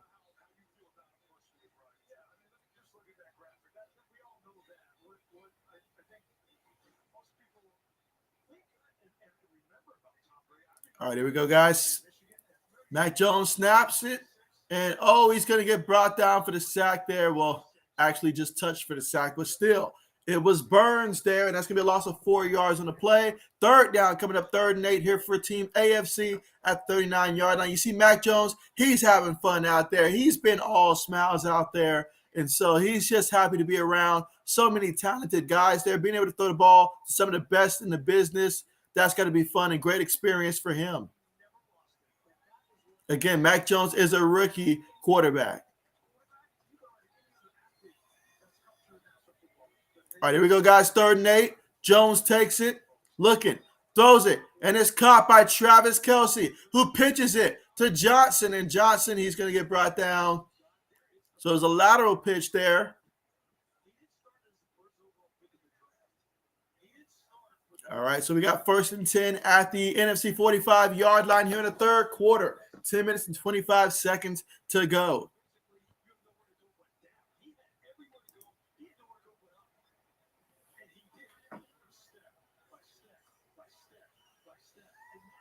My question for you guys is, where will Jimmy Garoppolo be next season and stuff like that? We'll start incorporating some offseason questions here as well. But where will Jimmy G be next season?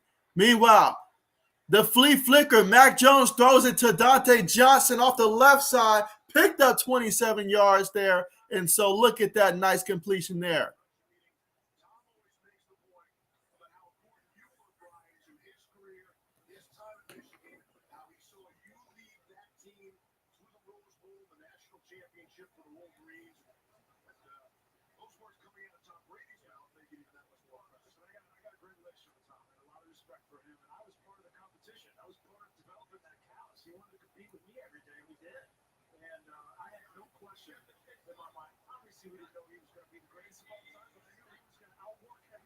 All right, so there we go. Snaps the ball at the shotgun. Jones throws it, and it's caught there by Diggs. All right, so Diggs is not appreciating that tackle there.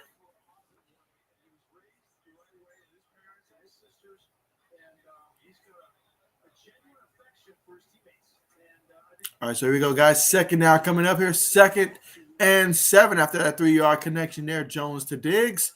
So let's see. 3 receivers, 1 tight end, 1 running back. Nick Chubb is the running back here for Team AFC. And so Jones fakes it to him. He's going to keep it.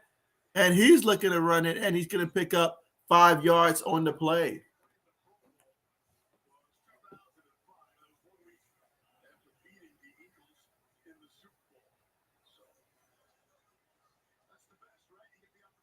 So here we go, 3rd and 2 coming up.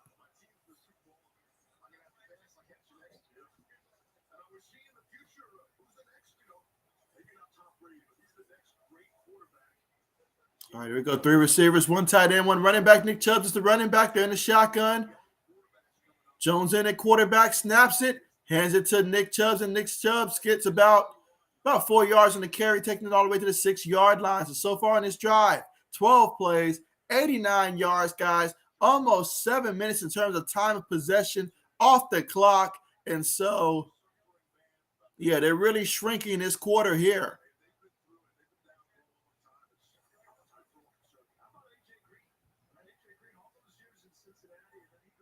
All right, here we go. Jones in a shotgun. Snaps it, looking.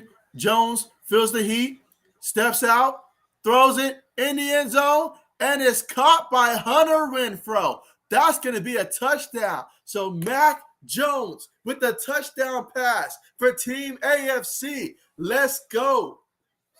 Let's go. The rookie getting it done. Had the bootleg there, had white in his face, threw it up there over Micah Parsons and company. And so what a nice touchdown catch that was as well by Hunter Renfrow. And so that works. That's a touchdown. Both feet were in. And so Team AFC leads this one now 34-21. Will they go for 2 or will they kick the extra point? Let's see. All right, they're going to go for 2. All right, here we go, guys. 2-point conversion. Will they convert for Team AFC? Jones takes a snap. Oh, the pressure's there. Got him for the sack. So the 2-point conversion is no good. So Team AFC leads 34-21 over Team NFC. And so, Alexis, how are you doing? How's it going and how are you doing? Thank you so much for joining the stream. Glad to have you here. Appreciate you. Absolutely. And meanwhile, we're currently right now at the commercial. That was a long drive they had right there. And so now we'll see what Team NFC does with the football here in the 3rd quarter with 7 minutes and 24 seconds remaining in the 3rd quarter.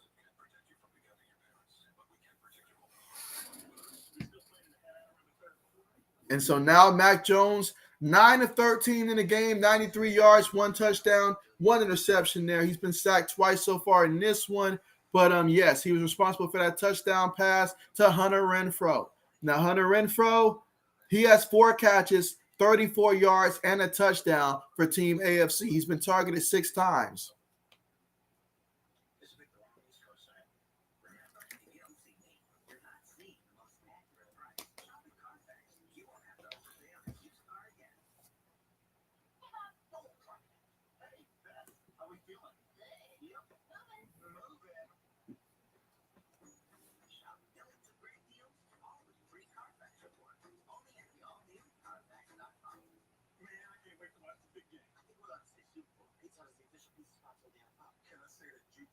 Schuster eats pizza before every game? It's not in the contract. How do you get it? I don't know.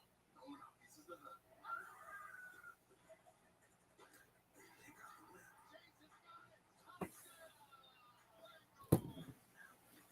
So right now we're currently at the commercial here, but we will see if Team AFC can convert that 4th and 15 that nobody's been able to convert so far here in this Pro Bowl. But the score is 34-21 right now. So let's see how things play out.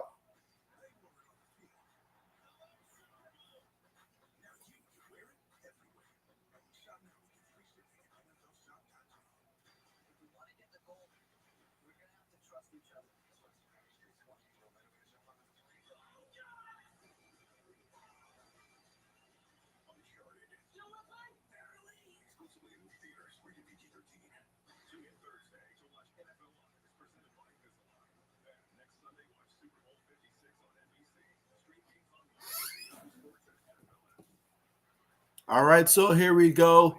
Returning to the action here.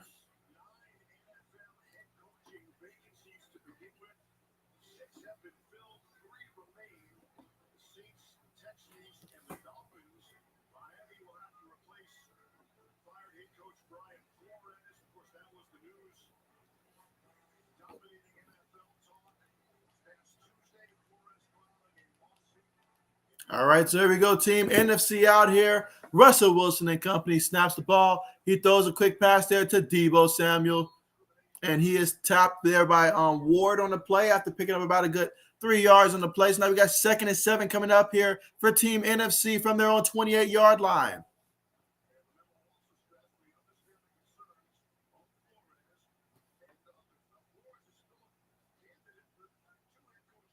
All right, 3 receivers, 1 tight end, 1 running back. And so Wilson snaps it, throws it, and it's deflected there. This time by Buckner. Team AFC has been getting the hand up here and blocking a lot of these passes here. Team NFC got a couple guys at quarterback that's a little on the shorter end compared to what you typically look for at quarterback with Russell Wilson, Kyler Murray. So these guys have been getting their passes deflected by some of these Pro Bowl defensive linemen. Here we go, guys. 3rd and 7. Russell Wilson so far has been struggling in this game. Let's see if he gets it right here.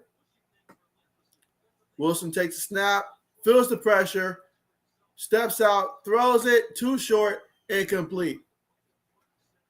In the direction of Kyle Pitt, another rookie that's in this game.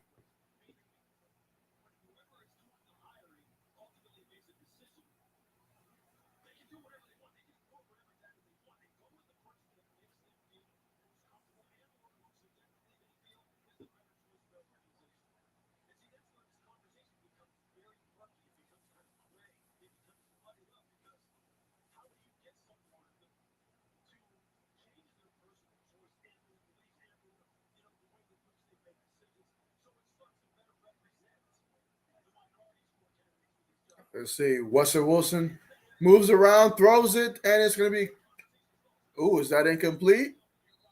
Incomplete.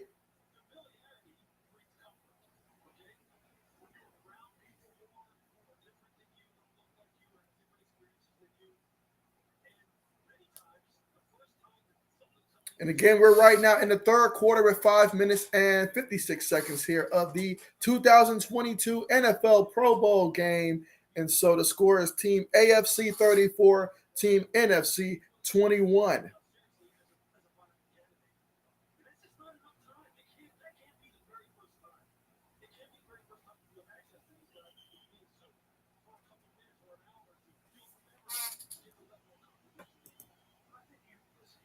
Old man Mob, what's good? What's good? And so, yeah, appreciate you for coming through. And so I know you saw that touchdown pass by Mac Jones and stuff like that. So good stuff there. Good stuff. I'm looking to see for Mac Jones, who does he have the best chemistry with out there amongst those receivers and stuff like that. Meanwhile, Team AFC, Justin Herbert hands the ball to Najee Harris, who picks up 2 yards across the middle there. So now we got 2nd and 8 coming up. Team AFC scored last drive there on 12 plays. Took off about a good 7 minutes off the clock. And so let's see if Team AFC can score again. They're already up by 13 in this one.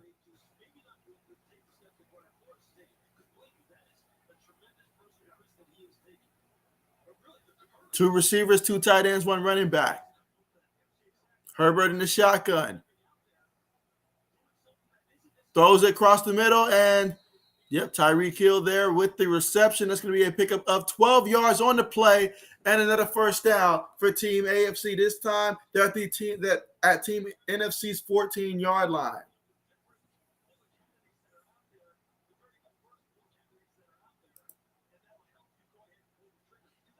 Let's see, old man says, how about that on TD from our quarterback, JB? You already know.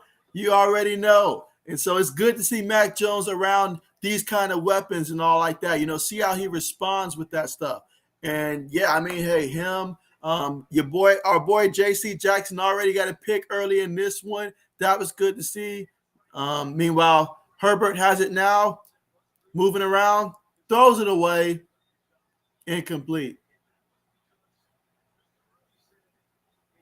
So it's incomplete. 2nd and 10 coming up from the 14-yard line of the Team NFC. And let's see if Justin Herbert can lead a touchdown. Right now, he's the only quarterback that has played in this game that has not thrown an interception so far in this game.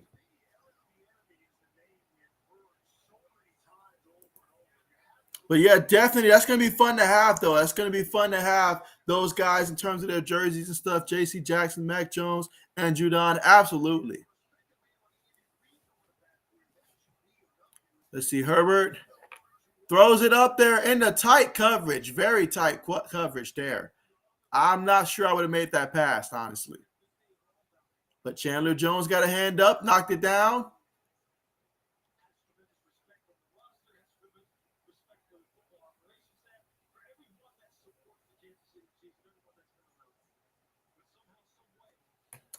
Hey, old man, did you get to watch the Senior Bowl?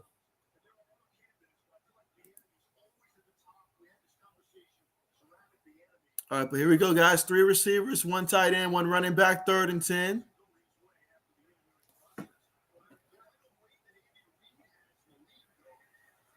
And so, Hunter Renfrow tackled there.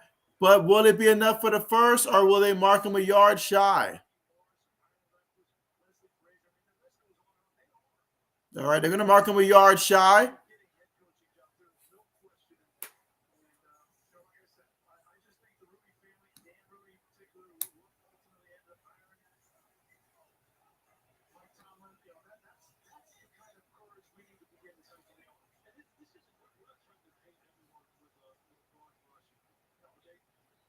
All right, here we go, guys. 4th and 1.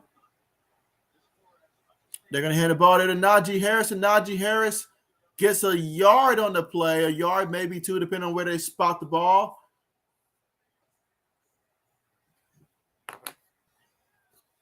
But I tell you what, old man, we can go out there and we can tackle in this game. I guarantee you, we can go out there and play some defense today, and we can light up the stat sheet because everybody's just, the moment you touch them, it's done.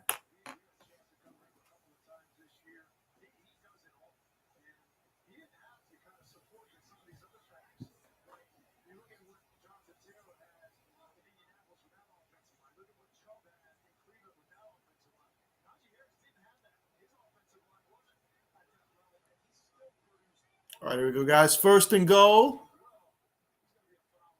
Got a trick play here. Diggs. Will it be a second pass? No, he's going to actually run it in there, and he's going to score the touchdown. for Team AFC on a 4-yard scramble by Stephon Diggs. Up the middle.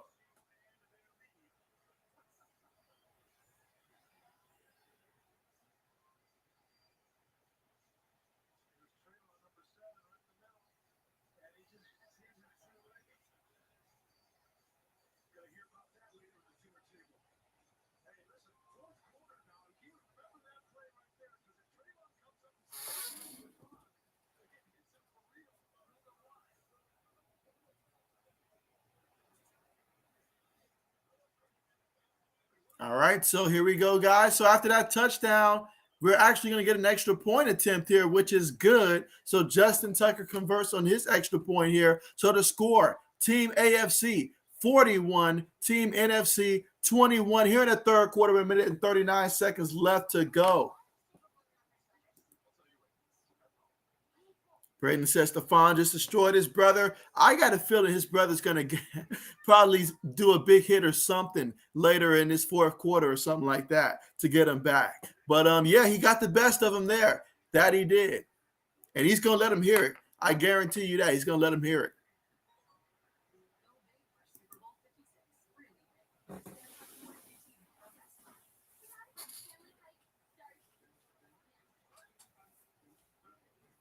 But, yeah, we got soon to be fourth quarter coming up. Team NFC might want to try to get a little bit more serious right now before things are out of control.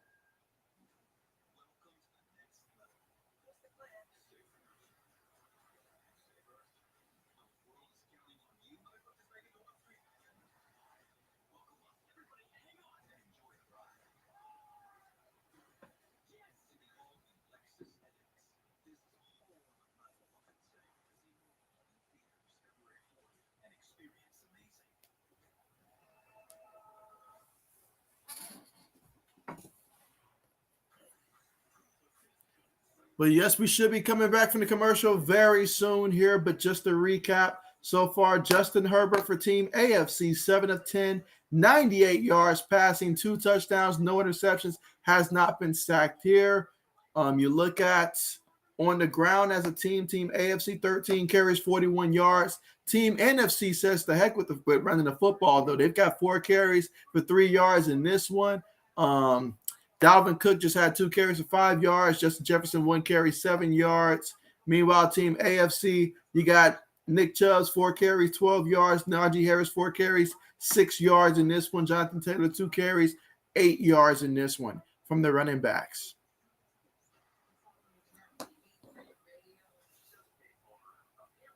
Receiving wise, though, for Team AFC, Mark Andrews was that guy, 4 receptions, 74 yards, and 2 receiving touchdowns. Then you add with Hunter Renfrow, what he's been doing, 5 catches, 43 yards, and a touchdown in this one.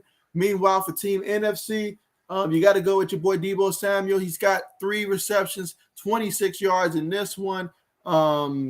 Justin Jefferson also has 3 catches, 24 yards as well. CeeDee Lamb, 2 catches, 15 yards.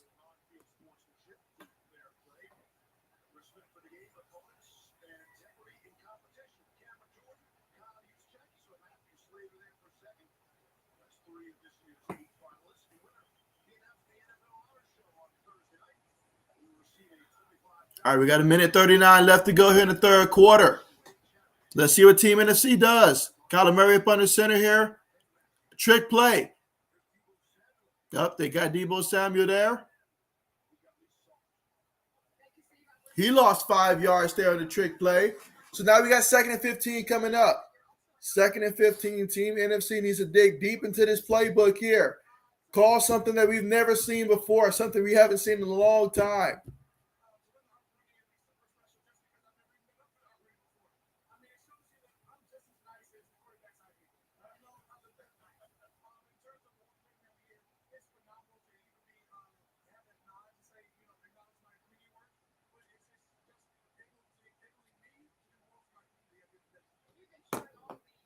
All right, here we go, guys. 2nd and 15 there after that trick play failed miserably. So here we go. Kyler Murray's in there. He's going to snap the ball. He's looking. Going to go deep to the left side, and he completes the pass to CeeDee Lamb for 17 yards and a first down for Team NFC, who's trailing right now by 20 points. 41-21 here in the third quarter with 30 seconds left to go in the third quarter. So it looks like they will have to run at least one more play here. Let's see what they call. They're going to run the ball with James Conner. And they're going to stop his progress. I don't know who reached out and touched him, but they stopped his progress there.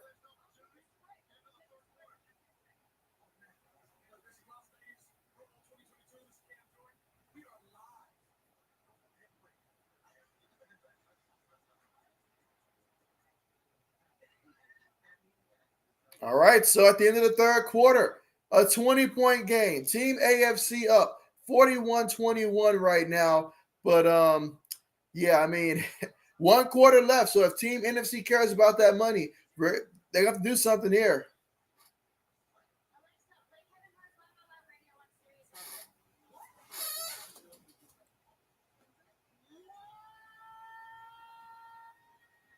So 1 quarter remaining.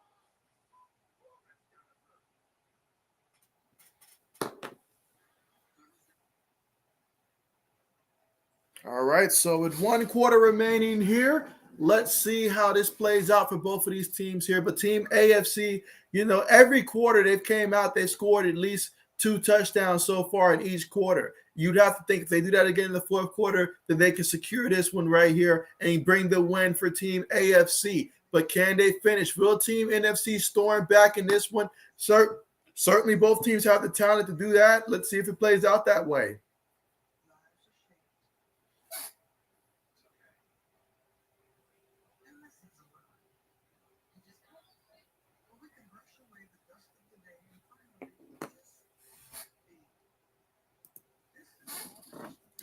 Braden says Peyton Manning saying topper. Yeah, I saw that. I mean, absolutely.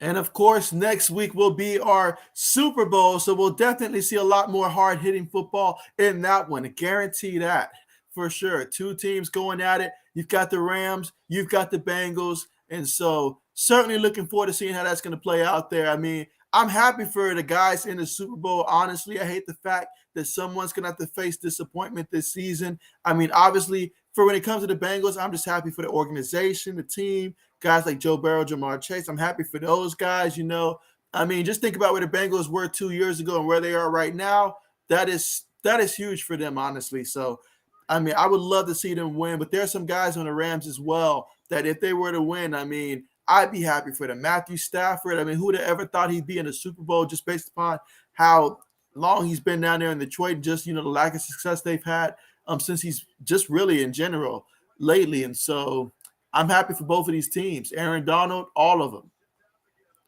So let's see. Murray throws it to James Conner. And so they're going to stop his progress. Let's see where they stop his progress here. It's about 1 yard shy, I think, of the first down. So we got third down coming up.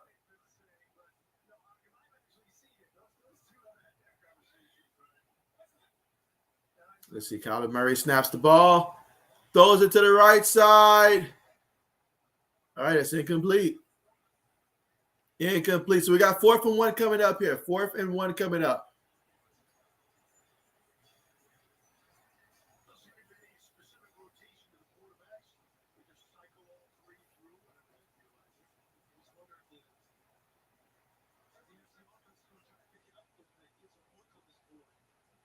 All right, guys, fourth down coming up. Let's see what they do. Will they play a conservative and try to run the ball to get the first, or will they just pass the ball and maybe take a deep shot with that coverage?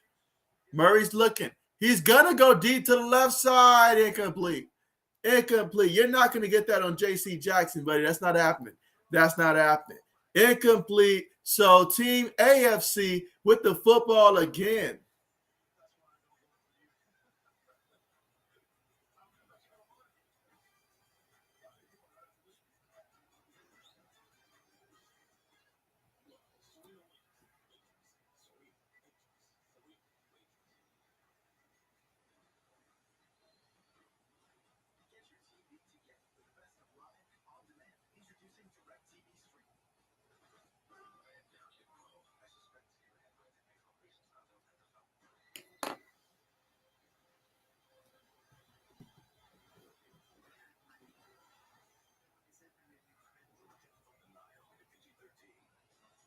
But yeah, through 3/4 of this one, I mean, in the first half, though, we saw turnovers left and right from these guys. I mean, at least 7 turnovers in this one, 6 interceptions combined, and then 1 fumble as well that was recovered by the other team. And so you just you can't do that. You just can't do that. Got to go out there, protect the football. In a game like this, you got the best on your side. You can't have that many turnovers in a game like this, especially when guys going about 50% out there, if that.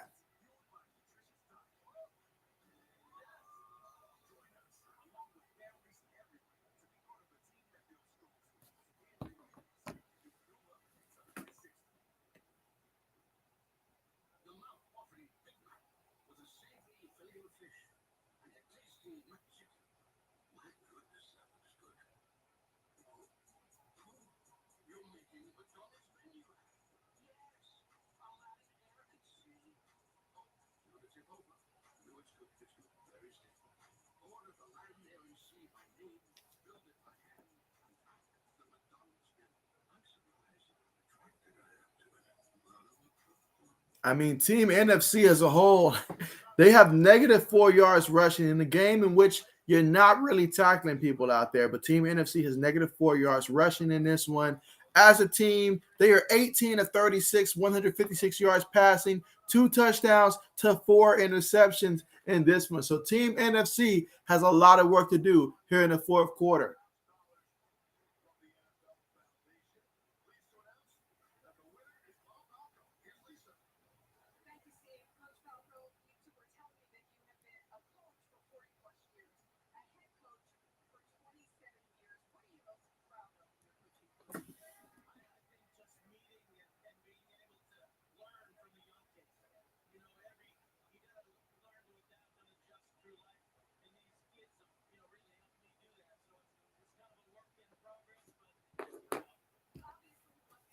All right, let's see. So, okay, looks like Team NFC still has the football here. They got a first down. Must have been a penalty against the other team. So you have Kyler Murray throwing to George Kittle. That's going to be a pickup of about a good 9 yards on that one. So we got second down coming up. 2nd and 1.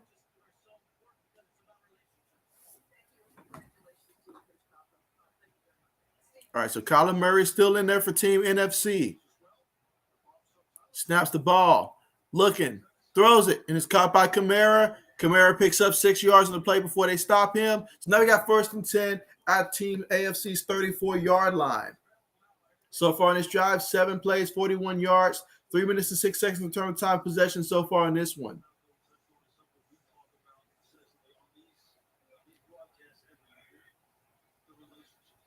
Murray snaps the ball, looking. He's going to throw it deep, and it's caught there on the right side by Justin Jefferson before he stepped out of bounds.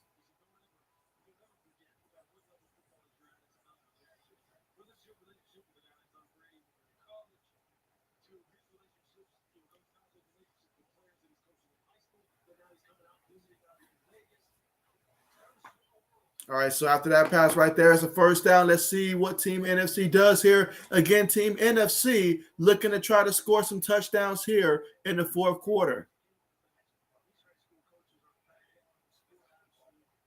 Murray snaps the ball. Murray's going to throw it short, and it's caught there by George Kittle. Picks up about a good 10 yards on the play, taking it all the way to the 7-yard line of Team AFC. So 7 yards away from the end zone for Team NFC, who's trailing by 20 points, 41-21 here in the 4th quarter.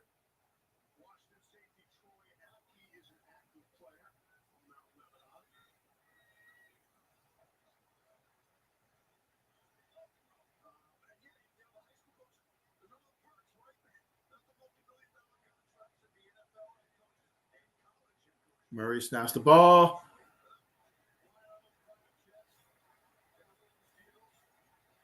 Gonna dump it down there to his back, Kamara. Kamara's gonna pick up about a good 2 yards on the play. So now we got 2nd and goal coming up from about the 5-yard line here. So far on this drive, 10 plays, 70 yards, 4 minutes and 36 seconds on time possession off the clock. Let's see if they can cap it off here in the end zone.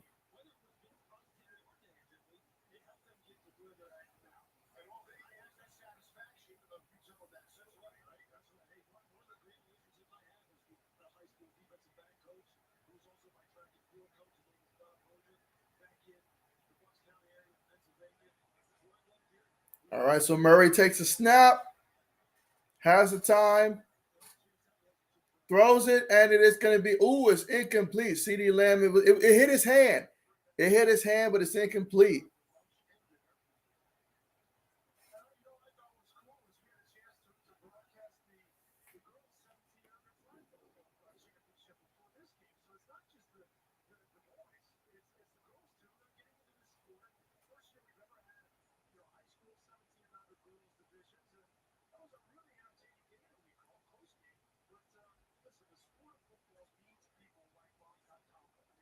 All right, here we go. 5 seconds on the play clock. Shotgun formation. Murray snapped it. Threw it, and incomplete. Excellent coverage on the play. That was Howard there.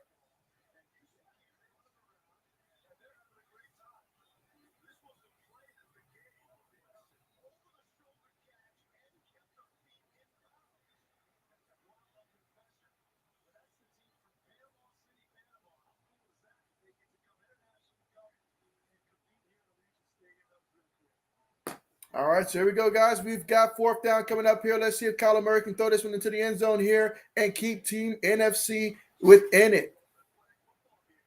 He throws it, and it is caught there by the tight end, the rookie tight end, Kyle Pitts, in the end zone for a touchdown.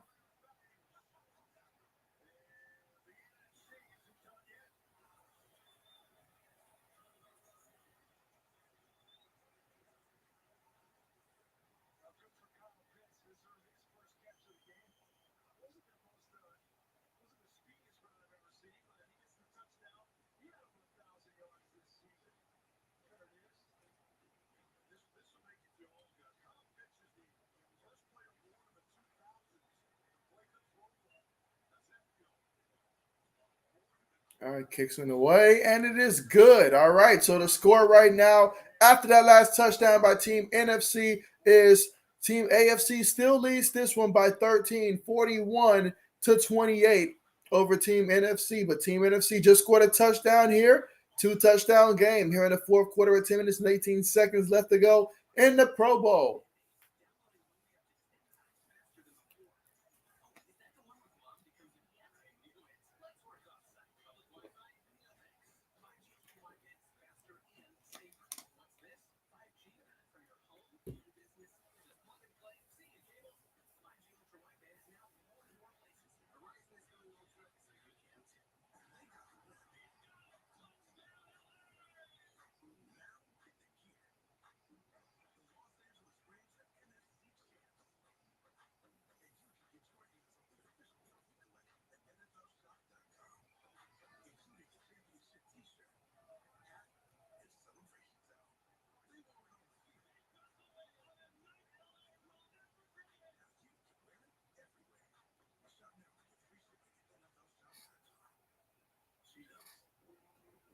All right, so we are still right now currently at the commercial, but let's see. Kyler Murray so far, 14 of 21, so 124 yards passing, and now 2 touchdowns to 1 interception here for Kyler Murray so far in this contest here.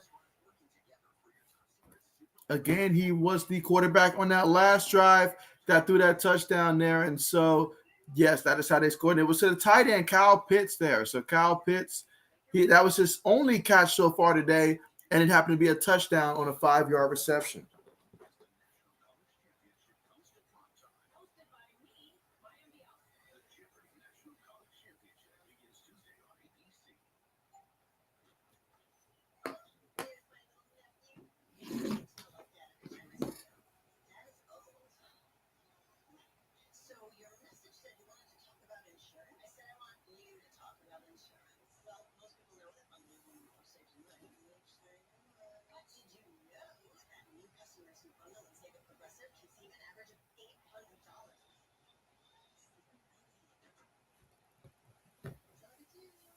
All right, so there we go. The score right now, 13-point game in this one. So let's see how the rest of this plays out here. Again, so far in this one, Team NFC, that was their first touchdown this half in the game because they had not scored since the first half.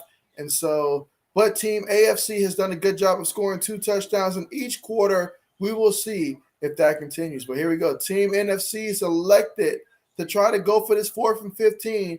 No one's converted so far today. Let's see if Russell Wilson can change that. Russell completes the pass there and is caught. However, it doesn't matter because he's short. So it's going to be Team AFC's football now.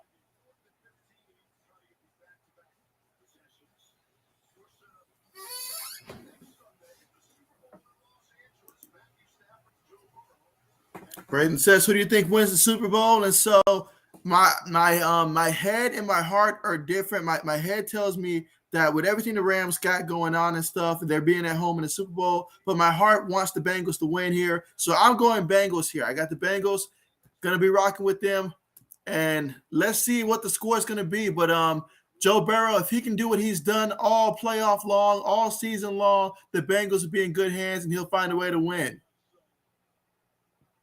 So I'm going to go Bengals with this one.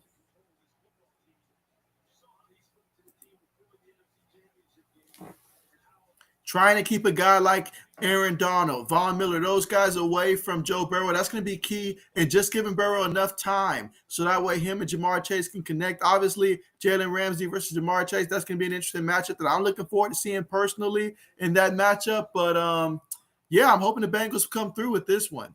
But who you got in that one? Who you got in that one, Braden? Let's see. All right, so Mac Jones still in there at quarterback here. Can he convert here? We got 3rd and 5 coming up here. He just completed an 8-yard pass to Mark Andrews. Let's see if we can get this pass right here. 9 minutes and 10 seconds left to go here in the game.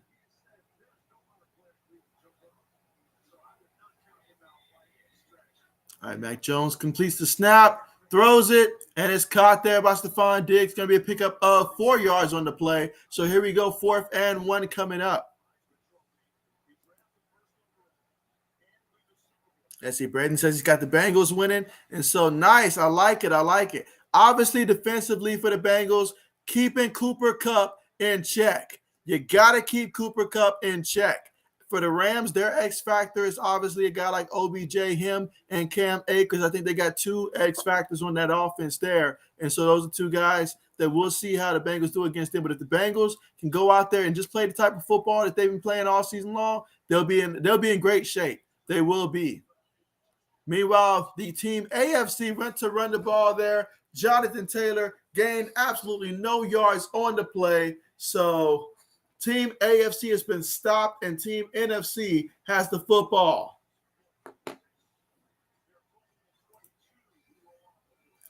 Boston Sports, what's good with you? What's good with you? And so I know you're watching our Patriots out there. Go out there and, Mac Jones, seeing him out there. J.C. Jackson had a pick earlier in this game. I mean, it's good to see them. Matthew Judon, those guys, see them represent the Patriots and stuff. So I know you're happy about that and rooting for Team AFC to come up with the victory. But how's it going with you?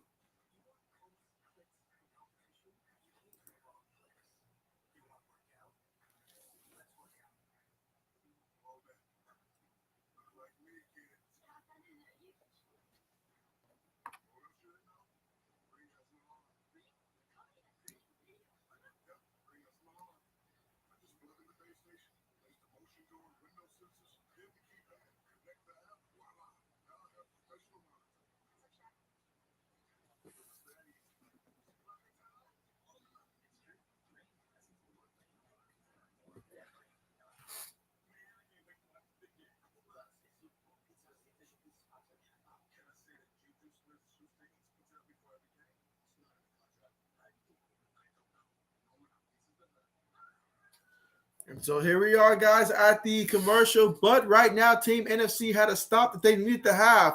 Can they go ahead and score again, though, and make it a one-touchdown game? But the score right now being Team AFC 41, Team NFC 28. Last time Team NFC had the football, Kyler Murray led a touchdown drive. And so let's see if they can do it again and who they're going to put out there at quarterback. Russell Wilson's been kind of struggling today so far. 5 of 13, 32 yards, 0 touchdowns, 2 interceptions so far. And so, yeah, he's been struggling in this one.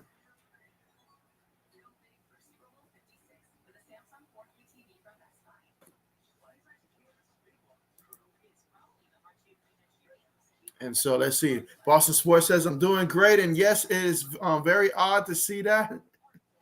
And so absolutely.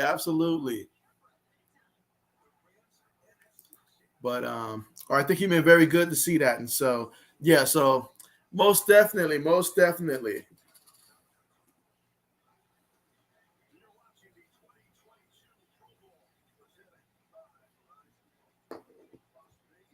But yeah, Boston Sports, did you get a chance to check out the mock draft I did for our Patriots and stuff?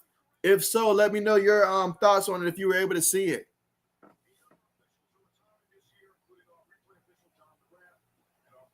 All right, here we go, guys. We got Russell Wilson in here out of the shotgun. Looking deep across the middle, and it's completed there by Kyle Pitts there. So, okay.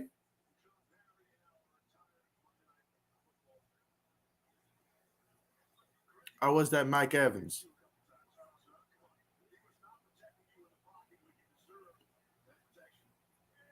All right, here we go, guys. 1st and 10, Team NFC. Now they've got more sense of urgency to move the ball here. Completes it across the middle there to Kyle Pitts. That time picks up about a good 6 yards in the play.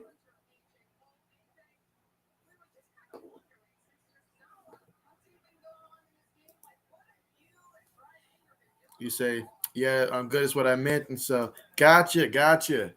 Meanwhile, Wilson has the ball off to James Conner up the middle. Picks up about a good 5 yards on that. Let's see. Boston Sports says, I did not yet. I will watch it after it's over. And so, bet.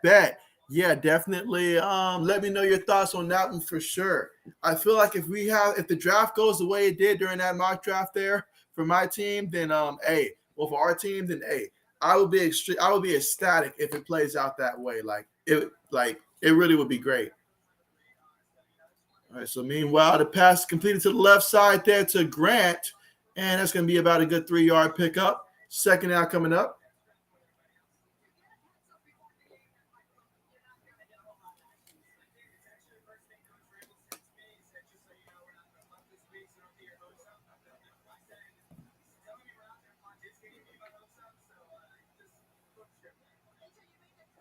Six minutes and 30 seconds left to go here. Down 2 touchdowns. Russell Wilson and Team NFC. He snaps the ball. He's looking. He's going to dump it off there to Justin Jefferson, and Justin Jefferson gets stopped there on the play. Let's see where this is going to be at. Third down coming up. 3rd and about 2.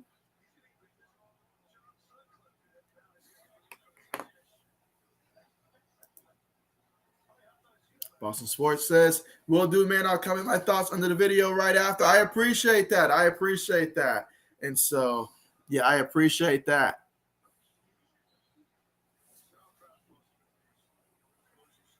I may just have to send it to Bill Belichick and be like, hey, Bill, this is why you need me to be the GM and stuff like that. Bring me in.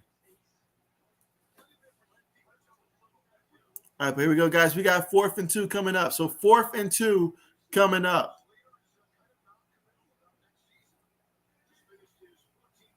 Can Team NFC get this first down? Wilson's looking, and so Crosby's there. You know what that means. Excellent stop by Team AFC. Crosby has been going full speed all game long. He's been getting a hand up. He's been getting in the backfield, getting sacks. I mean, wow.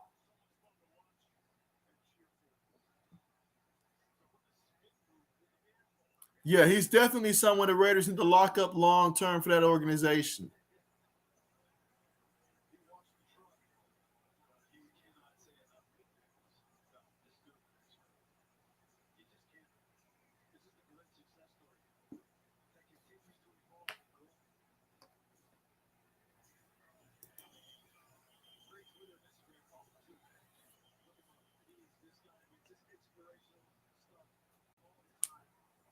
All right, guys. So after that stop right there, Team AFC with the football, 5 minutes and 18 seconds left to go here. Let's see what happens.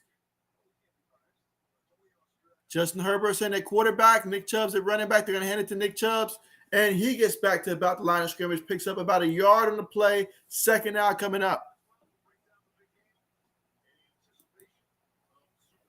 Boston Sports says, I would give him a call and as well tell all great things about you. I'll keep promoting you. Yeah, I appreciate that. I appreciate that so much. Really appreciate that a lot. Absolutely. Absolutely. That was my first mock draft for the Patriots there. And then I did a second mock draft after that for every first team, for every team in the NFL, their first round picks, those that had first round picks and stuff. But yeah, definitely check out that Patriot one for sure. Meanwhile, they're going to hand the ball there to Nick Chubbs. And so right now, Team AFC is like, look, we had our fun here. You know, we got to sign some autographs and stuff. Let's go ahead and run this ball, run this clock, stuff like that. We'll see if they can keep this, get a first down and keep things moving.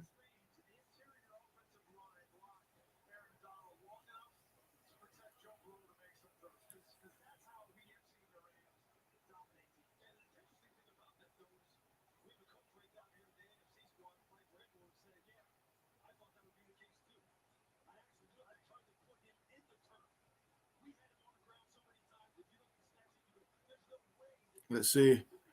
Herbert throws it, and it's picked off. It's picked off by Team NFC. And so perfect, no more. So that was Justin Herbert there. And so he was the last quarterback that didn't have an interception up under his name. But now all quarterbacks in the Pro Bowl have thrown an interception. And when you throw in the direction of Marcus Lattimore, that's bound to happen. That is bound to happen.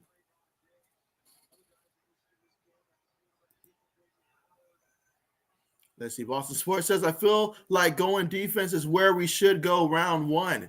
And so, honestly, I know that any typical year outside of maybe last year, maybe this year, but for the most part, like any typical year, I know that this would have been an excellent year to go after a strong linebacker. I feel like we can use some more core young linebackers to keep this defense young, keep them fresh, guys that can cover as well as, add a little bit more speed as well to what we've already got in terms of veteran experience, have that nice mixture and stuff. And then not to mention another cornerback, that kid from Clemson, Andrew Booth, that's a possibility. He might be on the board at that time. But ultimately, if we get a chance at a true number one receiver that can make an impact, that's going to be hard to pass on. But anything other than a receiver, that's a true number one receiver, it's got to be defense. I feel like most of our picks will be defense, though. It will be defense. Absolutely. Old man says, we want Mac Jones in. Yeah, let him get some experience closing the game in a game like this. Kyler Murray snaps the ball, 2nd and 1. In the pocket, throws it to the left side. It's caught by George Kittle. George Kittle, I was about to say, you don't hurdle people in the Pro Bowl.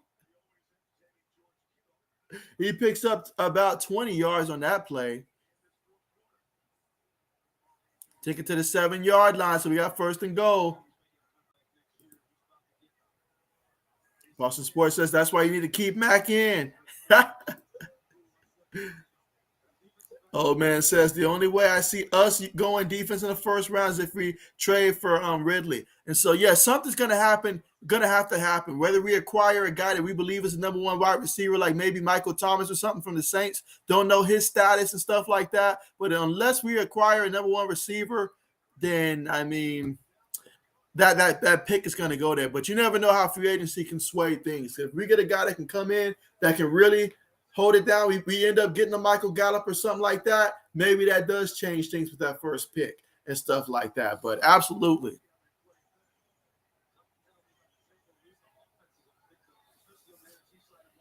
But here we go, guys. Kyler Murray's got them all the way down into the 5-yard line. Can he finish in the end zone? He throws a quick pass, incomplete. Intended for Justin Jefferson. Good coverage on the play. This is where I look at a guy like Crosby. Can you get a hand up and deflect the pass or something like that?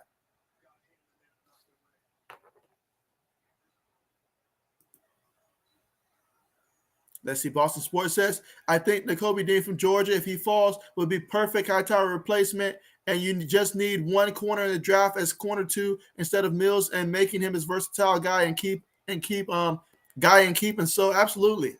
I mean, there's so many different directions that we can go, but what's going to obviously make the ultimate difference? There's a couple teams on the board that we need to see what direction they're going to go with. The Eagles have 3 first-round picks before we get to select. That's huge. Will they possibly end up taking one of the linebackers that's on the board there? And then the Falcons, will they? What are they going to do? Are they going to go receiver in the draft, or are they going to possibly go something like defensive back in the draft? That's going to be one of the things. Because if a guy like Garrett Wilson somehow magically falls into our lap, I say all other bets off. Take a guy like him if he falls to us. Him, Jameson Williams, those are guys that I feel like we need, unless in free agency we pick up someone that is more than adequate at the position to be the number 1 receiver. Meanwhile, Kyler Murray throws the ball there to Cook.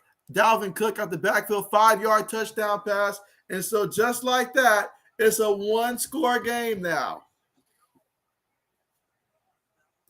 And then another question I have, will we be able to really retain J.C. Jackson? Will Bill Belichick open up the wallet and go ahead and pay this man the money that he's definitely earned out there, but will Bill go ahead and pay him? We've seen over the years in terms of paying, top defensive backs, Bill doesn't always do it. We'll see if he does it. He needs to, but we'll see if he does it. And let's see. Boston Sports says, J.C. Jackson is cornerback number 1. I really hope that we can get him at a somewhat team-friendly discount. Old man says, we need to move on from Nelson Aguilar. And, oh, yes. And Wim, Isaiah Wim, absolutely. Yes, absolutely. It would free up $17 million in cap space. All right, but here we go, guys. Team NFC.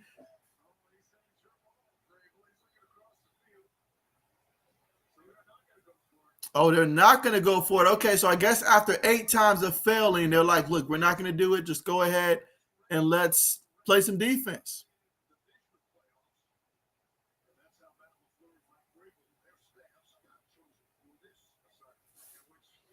Let's see. Boston Sports says, if we cannot get Dean, we need to get Sauce Gardner as cornerback 2 to add more speed to our secondary. Hey, I would love that. I would love to have a guy like him in our secondary. I really would. Really would.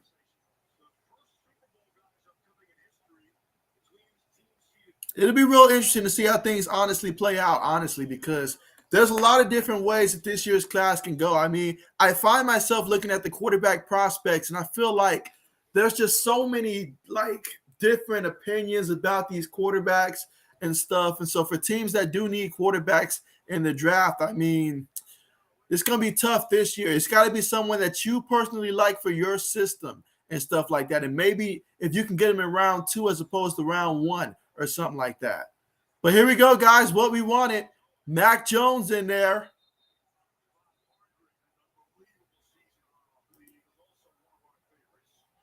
Let's see. Boston Sports says, instead of moving on from Aguilar, we need to ask him if he can take a discount. He has 1 year left on his deal.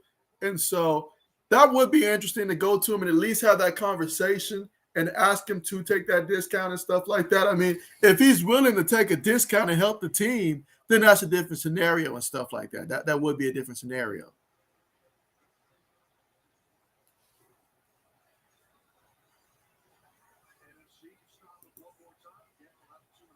Well, Sports says, in Aguilar's deal, I don't know where I got that from. And so, yeah, absolutely. Here we go, guys. 2nd and 15 here. And so Mac Jones, let's see. Going to hand the ball off to Najee Harris. And Najee Harris, all right, he's going to pick up some yards here. Taking it almost to the 30-yard line here. It's going to be 3rd down coming up. 3rd and about 6 coming up.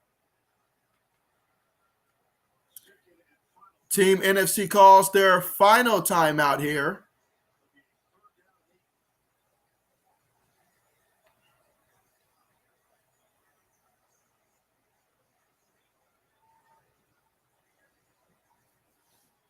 That's the old man says, don't sleep on my boy Sean Wade. I believe he will have a great 2nd-year breakout year. And so Definitely, but making sure that we do have some solid depth behind him, that's going to be key. Because as we know, through a long NFL season, there will be times where injuries do happen and stuff like that. And so now we've seen that Buffalo has a bulk load of receivers and stuff.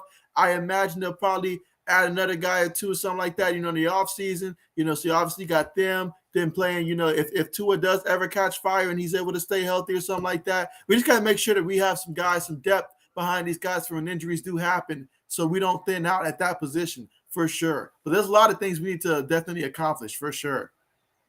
Meanwhile, Mac Jones gonna run up. They're gonna blow him dead. They're gonna blow him dead there. And Mac is just gonna keep running.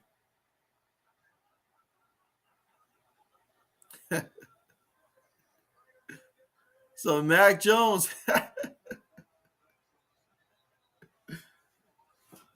He would have to do that now. He would never be able to do that with Bill Belichick there. But that was nice to see, though, from Mac. But the old man says, Nelson Aguilar didn't do half what he did for the Raiders. He had one great year his whole career. And so we definitely need to make sure that we can start getting some more depth and stuff. We need to go ahead and trade N'Keal Harry or something at this point. He should not be on the roster again come next season for sure. But there's so many different ways to go. I'm looking forward to seeing what decisions Bill's going to make here. But what about the offensive coordinator, guys? We haven't reached out to Bill O'Brien, it seems like, yet. What are we going to do at offensive coordinator?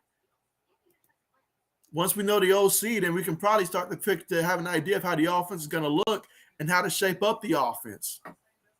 Braden says Mac with the gritty at the end. That was unexpected. That was very unexpected. But I love it. He's been smiling all games, and he's really enjoying this, I mean, at the same time, he's a rookie, obviously, you think a kid coming from Bama, used to big game situations and stuff, and obviously being in the NFL up under Bill Belichick and stuff. But hey, he's just a kid out there having fun. I'm happy for him. Yes, the old man says Mac Jones out here having fun. Braden says, get Adam Gase. So hold on a second. I think I skipped something here, guys. And let's see. Old man says, what I hear is between Adam Gase or Bill O'Brien. And so I had a feeling it was going to come down to those two guys. I really had that feeling. You think about their connection. Nick Saban went between the two of them in terms of determining who to bring on and stuff. And so it just made sense, honestly, to look at those two guys. Obviously, we know what Bill O'Brien did. And so Adam Gase as an offensive coordinator, I can see that as well. And so let's see. Boston Sports says give Aguilar some time. He just joined our Patriots and just getting to know the system. Boston Sports, how do you feel about Jonnu Smith and stuff like that? How do you feel about him particularly? And so, Kings, what's good? What's good with you? How's it going? Appreciate you. Yeah, appreciate you for coming through, man. Absolutely. But yeah, here we are in the fourth quarter, guys. Just 2 minutes remaining. You got Mac Jones out there hitting the gritty and all like that. I mean, hey, everything's happening out there. Stephon Diggs playing two positions, basically. It's a lot of crazy stuff happening out there. But the score right now is Team AFC 41, Team NFC 35. So a 6-point game here in the fourth quarter with 2 minutes remaining. Who's going to win and get that extra $200,000? Who wants the money?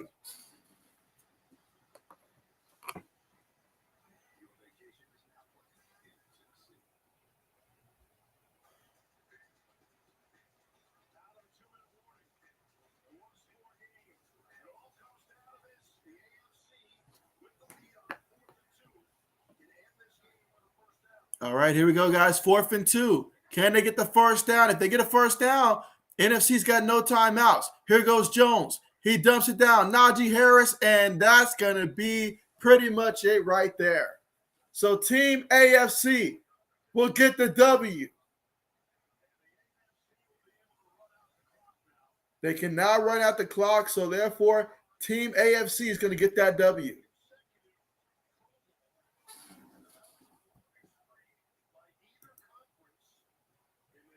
And let's see, Boston Sports says, I think we should have got Jonnu Smith a little more involved. And so, okay. Yeah, definitely it's going to be very important in terms of who's going to come in and be that new offensive coordinator and put these guys in position to succeed, because ultimately scheme is going to play a huge part in this one. All right, but there we go. So Team AFC came out here, dropped 41 points out here, and from the beginning, that guy Crosby, he gave a lot of effort out there for this team. And so in the end of the day, Team NFC just threw too many interceptions. They threw way too many interceptions in this game as a whole.